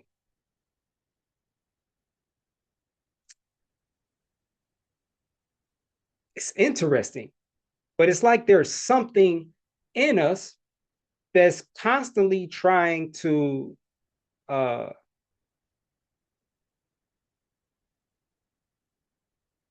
it's like destroy us. Like there's definitely like an enemy wherever inside of us somewhere that's this is what it feels like to me. That's fighting against you anytime you try to do what's best for you. And so yeah, like you can't, like if you were a recovering crack addict, when you stop smoking crack, like you need to be perfect in that. Because if you go back just one night, you know, just one night, just one time, it's not gonna stop there. Like these things are addictive. And I don't know how you define perfect, uh, but whether what I'm doing, whether I'm perfect at what I'm doing or not, that's like irrelevant to me. I don't even think like that. It's just like for me, I just want to make sure that I'm eating real food 100% of the time. There's no room to eat anything else. I'm not trying to play those games. I'm not trying to go through that shit no more. I'm not trying to, you know, uh fall back into addiction. None of that. Like I earned this shit. Like I fought like uh really, really hard to get to this place. Um and so yeah, yeah. Like so when I say yeah, you can be perfect, I'm talking about you could eat real food 100% of the time. That's what I mean. So, and I mean, that's what it should be. Like, that ain't even like a special thing. Like, there's nothing special about doing that. That's what you should be doing anyway. It's like, I don't know, like somebody praising you for putting real gas in your car. Like every day for a whole month. It's like, the fuck I supposed to do? I'm just doing what I'm supposed to do. Eating real food, you just doing what you're supposed to do. You're not doing anything special. Like it appears special, like it comes off as special. A lot of people think it's special or exceptional, and it is just because of the world we live in, though, because you got to overcome a lot of deception, a lot of brainwashing, a lot of program. There's a lot you got to overcome just to get to a place to where you're doing what you're supposed to be doing. Like you don't admire a fucking deer or a squirrel or a bird or anything like that when you see them eating their natural diet. They're not doing it. It's just, there's nothing special about that. But again, like I said, for us, like you have to overcome so much because shit, we have enemies. We had, as we talked about, that want to ultimately like just keep us like dumb us down and drug us up, lower our vibration, get us to where we don't even think for ourselves no more, keep us in confusion, and keep us just physically sick. So we're having to depend on the drugs from the pharmaceutical companies. That's for like, because I feel like most people aren't familiar with a Dr. Sebi or Arnold Ehret, the mucusless diet healing system. They're not familiar with natural holistic healing at all. All they know is this sick care system and doctors, and they trust them. They don't know that that system is the third leading cause of death in America. They don't know that. They don't know that 15,000 Medicare patients are dying every single month as a result of medical errors.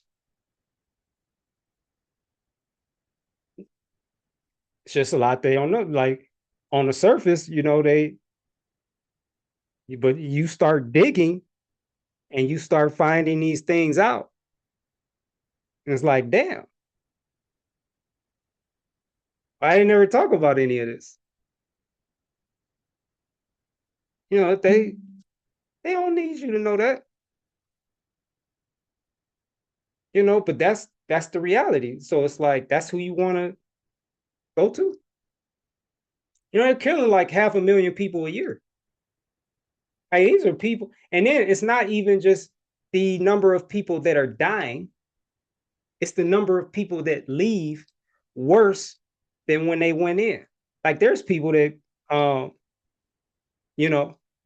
went in with functioning limbs and came out as a result of medical error paralyzed. So there's a lot going on aside from the deaths caused by the medical error. Like there's a lot of people who, will just be suffering for the rest of their lives because of medical error. So like that's who you want to but yeah, so the shit is real, man. It's nothing to play with. It's nothing to play with. And this journey for all of us, like me, you know, it's about staying on it. And for anybody in here that's not already eating real food 100% of the time, then that should be the target. Just eat real food. Just put the right things in my body. And you can do it 100% of the time. You just got to know how to do it. You just got to know how to fight, how to live. You got to, like the way you navigate life changes. It has to change.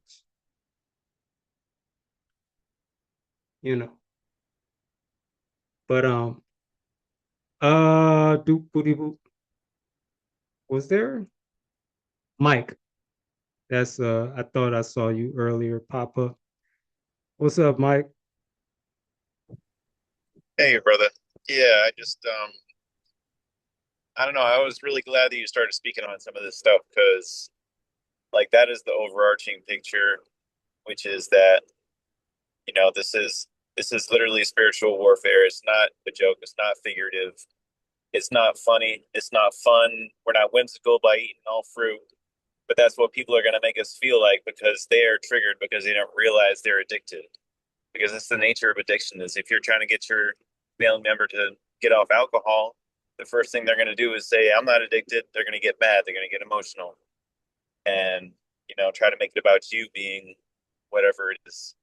And it's a bunch of excuses. And I see it all the time in your comments. And it's almost like a game.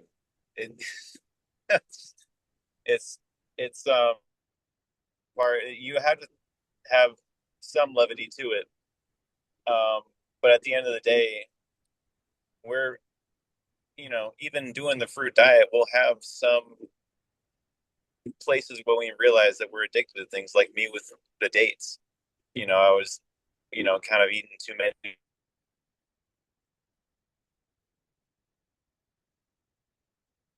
We losing you, Mike. And so I'm You're like, we losing. I think your signal is bad. what about You now? went out. You went out for a while and couldn't hear you. Uh, what about now? I was going under a tunnel. It's yeah, it's still like it's not clear. It's not like I could hear you, that time, but it wasn't clear.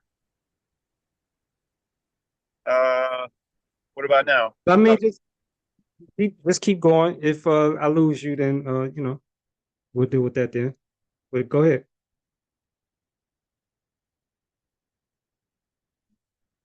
Hello? Shit, I don't got you now. Damn.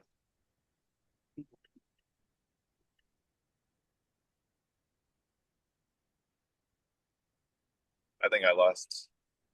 Yeah, I can see you moving now. Can you hear me now? Yeah. Okay. So, yeah, we can be addicted to stuff and not know it and not realize it, and that includes us that are doing the washout. Um, and but that's why it's paramount to do these things and just kind of buckle down and let go of these addictions. Just lock in and I restricted myself to like only getting dates once or twice a week because that's like my baby step, or just using them in smoothies. And so that's just let let your growth be the inspiration for other people around you. Because I'm seeing like Gary Yourofsky talk about he's a vegan activist and goes throughout colleges and gets college kids interested in the concept that not eating animal meat is actually a better thing for your health, not a cheesy, corny thing to do. And he's like, my family won't listen to me though. He's like, not as many college kids as I've turned, I've never gotten a family member. So I just say that to say thanks for what you're doing, and inspiring the people who are able to be inspired is the best we can hope to do. Yes, sir. Thank you, Mike. And that's true. Like, um, yeah, there are some fruits that can be addictive too, you know. Like nuts. I know a lot of people, I think a lot of people don't realize nuts are fruits, but nuts are classified as fruits. Um, and I had to leave them alone because for me, they were, and it took me a while to find out too that I was addicted to them because I didn't know if this like me wanting them was addiction or if it was, like my body letting me know it needed certain nutrients, you know, and these nutrients were in the nuts. So like it took me a while to just figure it out. Um, and then I got to the like, yeah, you fucking addicted. And so I had to cut them off. So even with fruits, you know, that's the only thing that I think that I've had that had that like addictive effect on me like that. But yeah, even just the very act of eating though, like, you know, can be addictive. Uh but yeah. Queen Diva was next. So Queen Diva, good evening. Good evening. How are you? Doing good. How are you? I'm doing better. Yes, Doing better? That's yeah, I'm doing better. Um, it's kind of sensitive to me because I've been listening to you and it makes a lot of sense. I've been doing some research too. I've been researching salt because I love salt. That's my thing. And I didn't even know that salt is linked to shrinkage of your brain and causes dementia.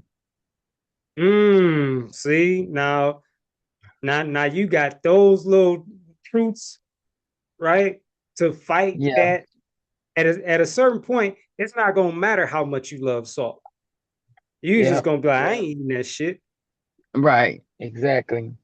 So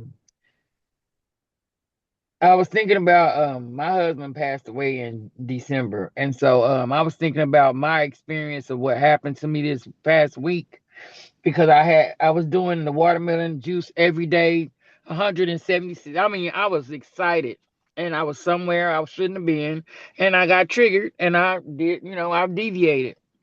But it made me sick. But I was thinking about my husband when we found out that he was sick and he had diabetes. So I helped him, I was with Fruit Up, so I was helping him eat more fruit. He cleansed, he detoxed. We cleansed him to the point to where he didn't even have to take his shots because he was so, it was so clean and everything. But the food is so addictive to the point to where he decided, like, you know what, God's gonna take me anyway. So he went back to eating and from the day we went to the doctor the first time, the doctor was like, well, you got a spot on your liver and we don't know how much longer you're going to be with us, right? And that was November 10th of 2024. And so that first, year, I nursed him back to health and everything. I'm talking about he was sick. He was getting boils all on his body and just different stuff. And I was working with him, and with what I was learning and what I was studying. And I thought about what you were saying about your mom, and it's crazy because my husband, he got better, he was happy, he was feeling better, he was moving, and when he decided I just want to live my life and eat the way I want to eat, he went downhill, all the way downhill to the point to where he was like all his clothes were falling off and everything. And so when he went to the doctor, exactly 2 years to the date, November 11th, a day later, from 2024 to 2026. He went to the doctor the day to the date of when they told us that he might not live much longer. And so that came back and it made me think about what happened to me when I decided to deviate after I had cleaned my body out. And it's addictive. So it's even making me to the point to where, because my plans were to fast if I had cravings, but that addiction is so raw, so tough. Man, it's crazy. I'm like, damn, I don't want to eat the shit. I'm eating what I need. I got everything. I got a gym in my home. I have a son. I have everything I need. And it's like I sit up and I think about what I'm gonna eat all day. I think about, damn, this watermelon. I'm tired of water. I'm tired. But I thought about that when I woke up and my glands were swollen. It felt like I had eggs on each side of my throat. It was very emotional. But that brought me back to my husband, thinking about how I had detoxed him. He was on herbs, and everything. And he decided to just go back the way he was eating, and he didn't even last a whole nother year after that. So I do thank you for your education. I thank you for your journey, because if it wasn't for your journey, then some of the things that you're giving us, I wouldn't be able to, you know, come across. I started with Dr. Sabi. It's just the addiction, because I literally have watched all these different documentaries and stuff, but it's just like this time, just listening to you is kind of like wow. So I thank you. I'm very grateful to have you as a teacher. I will always be a student, and thank you so much. And this is by design. This is your government, FDA, these organizations. It's by design. It's all by. That should make you mad.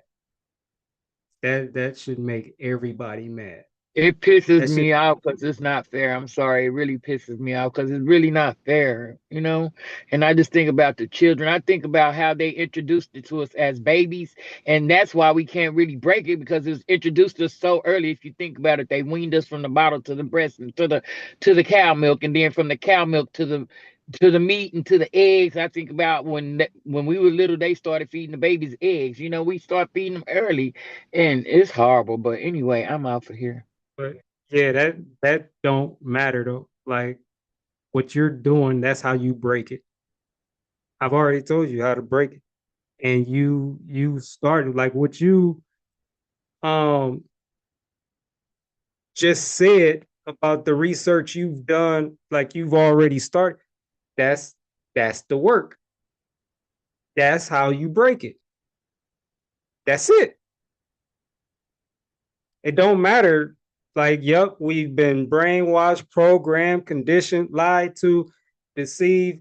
None of that matters, because you have the power to, like, you gotta understand the strength of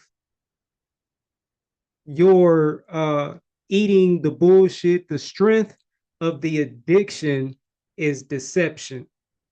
So that's why the truth sets you free when you know it, not just know it, but know enough of it. So what you learn about salt, keep going, right? Keep going. There's more to learn about salt. There's a lot more to learn about salt. You keep going and keep learning the truth until you just one day, I don't want that shit. I'm not eating that shit no more.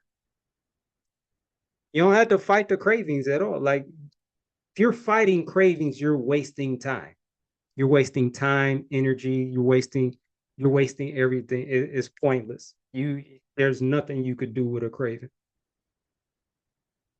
There's no amount of willpower or discipline or anything that's gonna give you like a perfect record with cravings.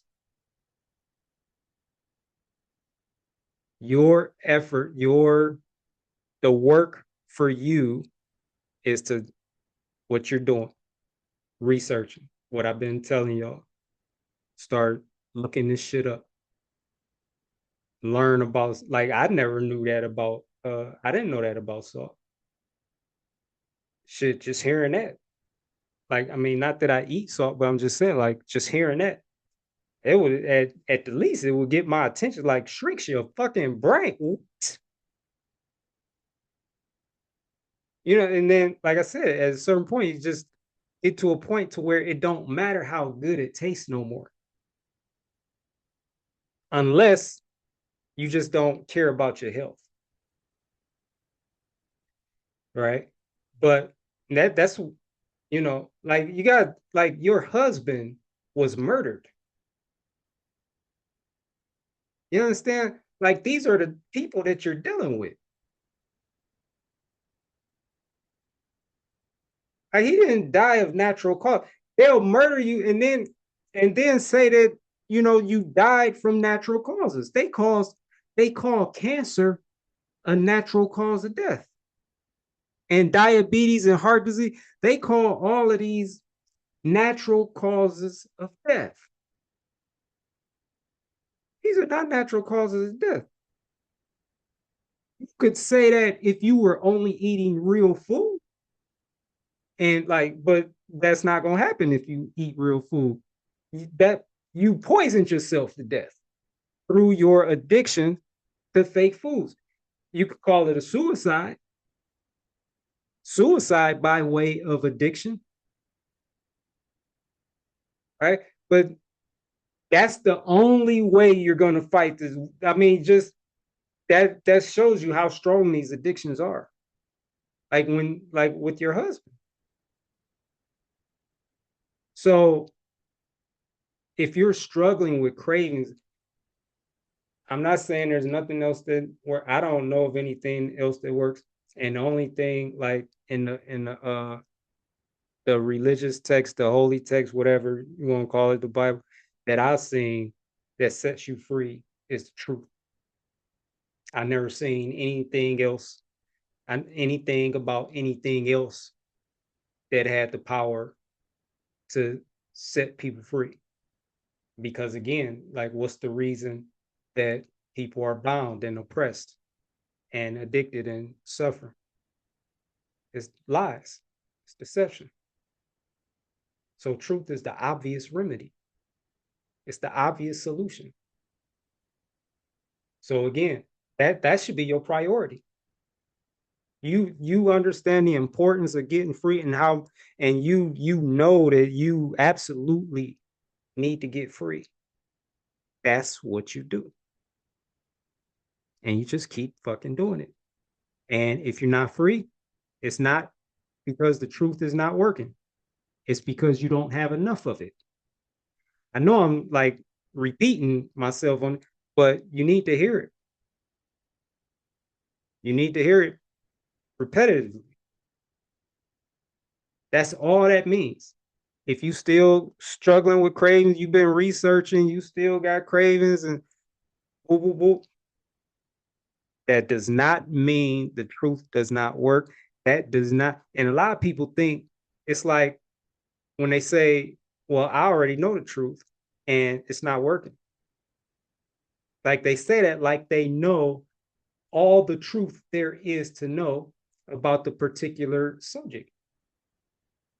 And I don't even know if that's possible because truth is just vast like that. Like it's so vast, like there's so many levels to truth. And it's something that you grow in. You know, like so yeah, that's what you do. That's what you do. That's it. Like you now know exactly what to do and you do that and you be patient and you be consistent and eventually shit just gonna start falling away. That's how it works. Um, and ain't nobody else telling you that. So I don't think nobody, I don't know if anybody else knows that. Like not the well, I mean, not nobody else on the whole, like in the whole world. But I'm just saying, there's not a lot of people that know that. I know it because You know, like I went through these experiences and I studied them. You know, I studied them, I reflected on them. Um, you know, uh, I just kept searching, exploring, um, just paying attention, you know, self-observation, blah, blah, blah. Like a whole lot of that, whole lot of isolating. And like, see, for me, like I don't do shit really. You know, like I don't even like going out the house. So like I have a lot less distractions than most people because most people, you know, they like doing things. I really don't do shit. You know, like I'm always like my passion is is truth. So I would rather sit in the house and just, you know, have truth revealed to me than be out like doing whatever people are doing, like even on like a sunny day. You know, like I'm just super passionate about truth because I've just seen how it works, you know. And yeah, that should be everybody's priority. Number one priority, you know. So yeah. Shit. I don't know who's next between y'all. I think Britt was next. Hi. I I wanted to I like share that I really like the animal footage that you show because meat is so animal dead animal body parts is just shown so differently. I mean, we think of it so differently, and I wanted to share that at 12 I stopped eating animals, and because I saw a slaughterhouse show. And then I trained my body every time I had a craving to think of the individual, um, that has a soul. And it's not just like a bunch of cows, it's that cow and how did it live and how did it die. And so it was just a PBS slaughterhouse show that I saw that at 12, but that was enough, just seeing that kind of information. And then learning later, I quit dairy when I learned, and eggs when I learned what happens to the dairy cows and their babies and everything. And it just for me, that's what was able to I was able to quit anything with animals because like they say the average person eats 7,000 animals if they live to age 85. And I just think of their souls and who they are and what they live like and what they die like. And it was interesting when you talked tonight about all the adrenaline from the fear going through the body and then that being in the meat and being addictive that way too, or when they cook it and stuff. It's just, but anyways, that's what did it for me as far as animals. And I just wanted to share that. And I appreciate all the footage you show of animals in those kind of situations. Well, thank you for sharing that, Britt. And yeah, that does it for a lot of people. Hey Britt, you got Yeah. any documentaries you wanna recommend for people? Yes. Yes, I would love to. A really good one it's called watchdominion.com. That is excellent. And Earthlings is good. And I enjoyed Cowspiracy, Seaspiracy, and Christspiracy. All those I really enjoyed too. All right, hold on real quick. Hey, Cole, can you put these in the chat? These documentaries. I'm assu- The Christspiracy is really really interesting too about all that bullshit we in the Bible about how we're supposed to eat animals. It's like Christ was died trying to stop the slaughter. It was in a slaughterhouse, and to stop them from doing it. It's a really interesting documentary. Yeah, I'm just wondering.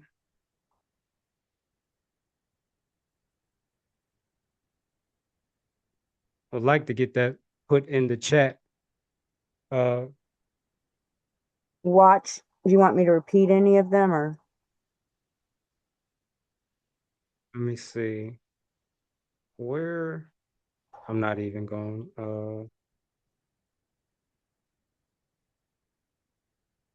Yeah, unless if there's someone here willing to let me make sure she didn't put it in the chat. Yeah, if there's someone that's willing to um put it in the chat, then yeah. I don't know where Cole is at or Bobby. I don't know. I don't even know who that is.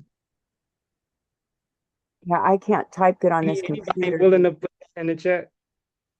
Elijah put Christspiracy Okay, in watch. there.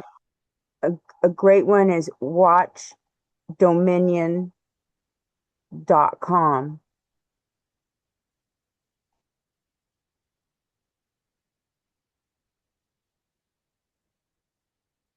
Okay, Shonda's okay. Shonda's okay, a few people typing them in. Okay, so go ahead, go through them again. Okay, so we have Christspiracy, we have Watch Dominion, so Cowspiracy, what was the other one? Earthlings. No, Cowspiracy is perfect. The one from Mike's phone. Mm-hmm. Cowspiracy. And then And then Earthlings. Earthlings, Seaspiracy.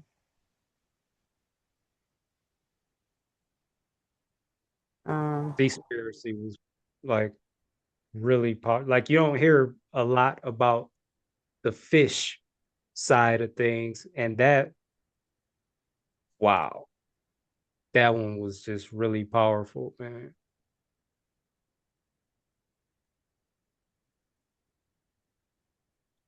That's all of them. That's I mean that's a One good one on YouTube. It is great. It's called Dairy is Scary, explained in 5 minutes. ah And it is excellent. And it's that literally yeah. 5 minutes. Dairy is Scary on YouTube. I think it might be the whole yeah, Dairy is Scary, but I think you should put in there when you're searching explained in 5 minutes. Okay, can somebody put that in the chat? And thank you to those of you who put some of the docs in the chat.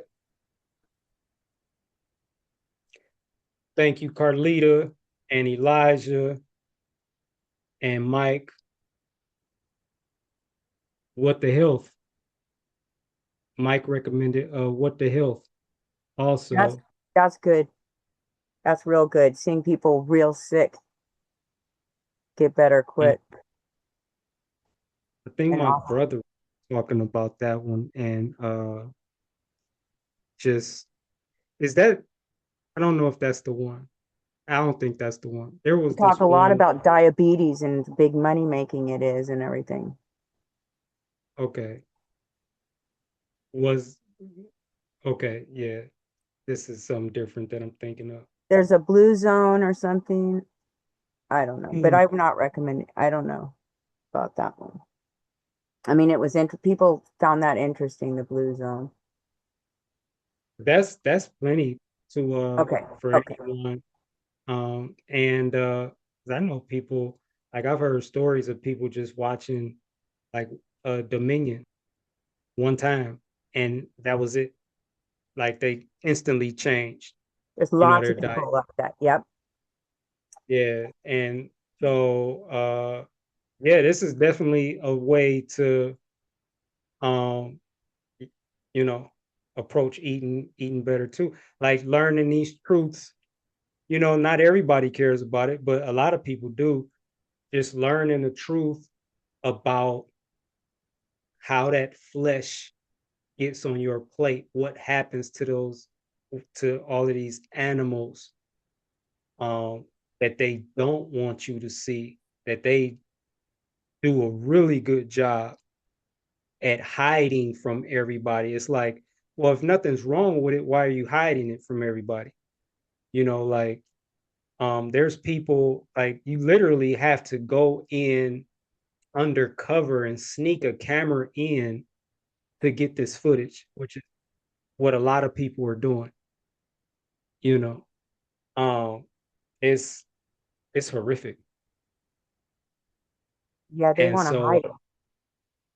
yeah, they've been doing like I said, amazing job doing that. And but yeah, that see, like I didn't like my journey was about health. Just my health, like being healthy. And I started learning about the animal, like I had never slaughterhouse. I've never heard of anything about that. Never even like really had the concept that I was eating an animal, and that animal had to be murdered and all the things that I never entered my mind. And I started learning about this while on my journey, and I was already not eating animal, but then I started learning. It's like, why? It just blew my mind. It's so evil what they're and we're supposed to be eating fruits, you know. But yeah, there's a lot I could say about that. But I'm a what's up, Elijah? Hey, Mr. Kev, can you hear me? How you doing, man? I'm doing good. I'm doing good. Um, All right. yeah, I just wanted to bring up the topic of good and evil, and I think you mentioned it before, and yeah, I heard you talk about it before. However we want to call it, good and evil, um, higher self, lower self. I think I heard somebody mention that in the chat. Me, I like to call it God and Satan, and you know, yeah, I just wanted to bring up the topic of choosing between the two, how we base our decisions and choices on. And I like to break it down to those simple things of choosing God or choosing Satan. And the reason I use those words instead of maybe good and bad, higher self, lower self, is because that holds a lot of weight to me. God and Satan, that holds a lot of weight, Mhm. especially growing up. I'm not religious myself now, but growing up, like as a kid, I was scared to go against God. It was Satan was a scary entity. so so yeah, I like to use those two words uh, to use when I'm making choices, and I do believe that every choice we ultimately make a decision to side with Satan and side with God. Um, and I do believe we all, not to get too religious, but we all have that connection, that voice in us. Um, that God kind of speaks to us. It's that higher. It's that voice in us where we know what the right choice is, the righteous path, the righteous choice. We know, like without a doubt, this is what I need to choose, regardless of if you want to do it or not. You know that's the right thing to do, but it's hard to do. You don't want to do it, but that's that voice in your head. That's God speaking to you. That's your voice and that's God's voice at the same time.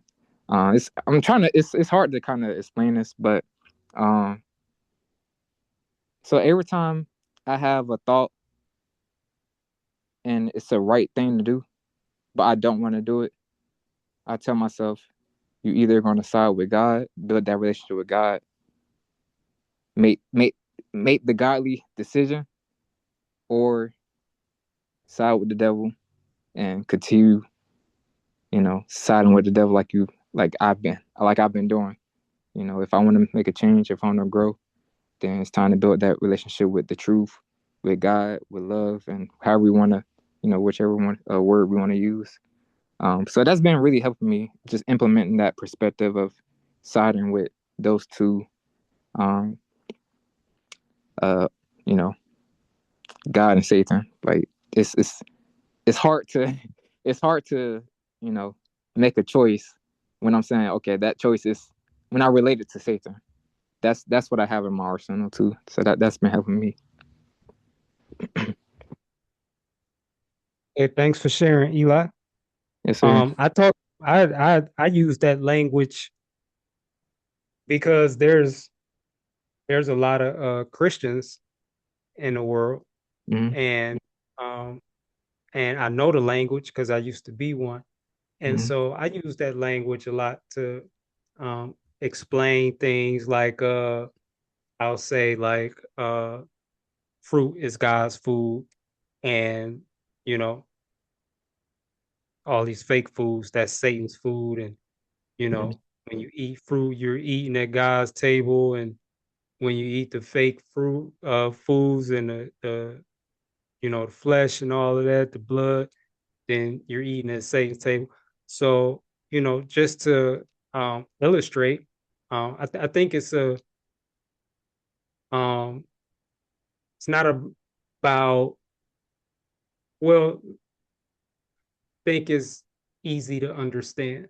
Even like, it's not a matter of whether you agree with it or not, or, you know, all this like agree with it in the context that, um, you know, there is a God and there is a Satan and all of that, and you taking these things literal, is still like you understand the point being made, regardless of how you feel about it personally.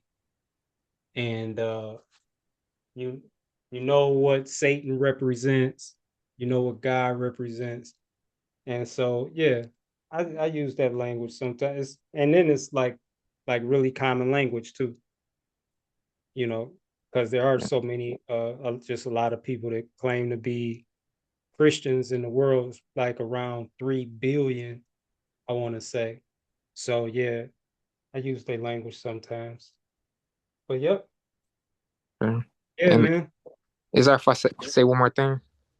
Yeah, go ahead.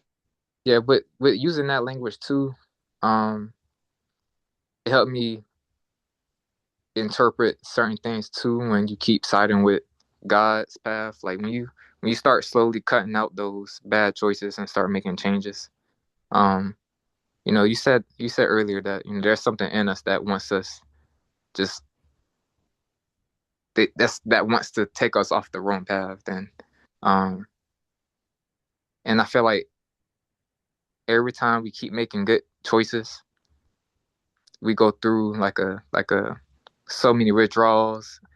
When we're losing this the relationship with Satan, it fights back. We have like these spirits in us, these demons in us that wants us, that fights. We throw tantrums when we go on a fast, when we start eating fake foods, addicting foods. We go through like a exorcism, and yeah, we go through hell when just by doing the right things, making the right choices. Um, and yeah, just if using that language, exorcism, like demons are coming out when making the right choices, it takes I take this more serious. It really wakes my mind up of what's really going on. Cause Yeah, thanks for crying, sharing that, man. crying when crying and um getting angry when you go through withdrawals. That's that's that's the exorcism. That's tantrums. But yeah, I'll stop there. Yep. Again, thanks for sharing that. Mhm. You know, yeah, and I could see how that would be helpful. And different things work for different people. The path is like the destination is the same for everybody. How you get there can definitely be different, and it likely will. Like different things will work can work for different people. Like me, uh, my approach is I just want to take some of everything to help me get there. So it's not just like it's learning, like reading ingredients labels, learning the truth, like looking up ingredients, um, it's watching the documentaries. Like I think I've watched about all of those documentaries. Um, and so learning the truth about uh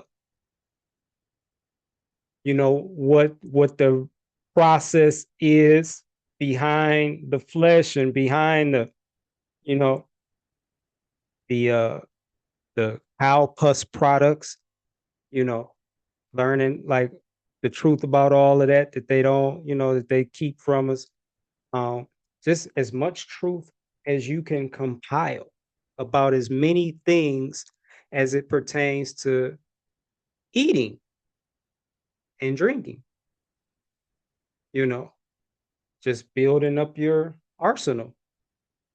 you know it's all the same thing. It's just so many areas that we've been lied to in that yeah. I didn't even see this, but I actually have a documentaries to watch thing on my wall right here. And here's some that if somebody would like to please put this in the chat. um Forks over knives. These are like really good ones. That's why I'm gonna mention them. But Forks over knives, fat, sick, and nearly dead. Um, and live and let live. Those are some really good ones too.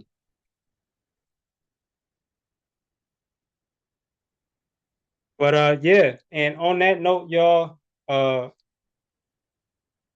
gonna wrap things up, and y'all have a good evening, and see you back here tomorrow night, uh, 8 p.m.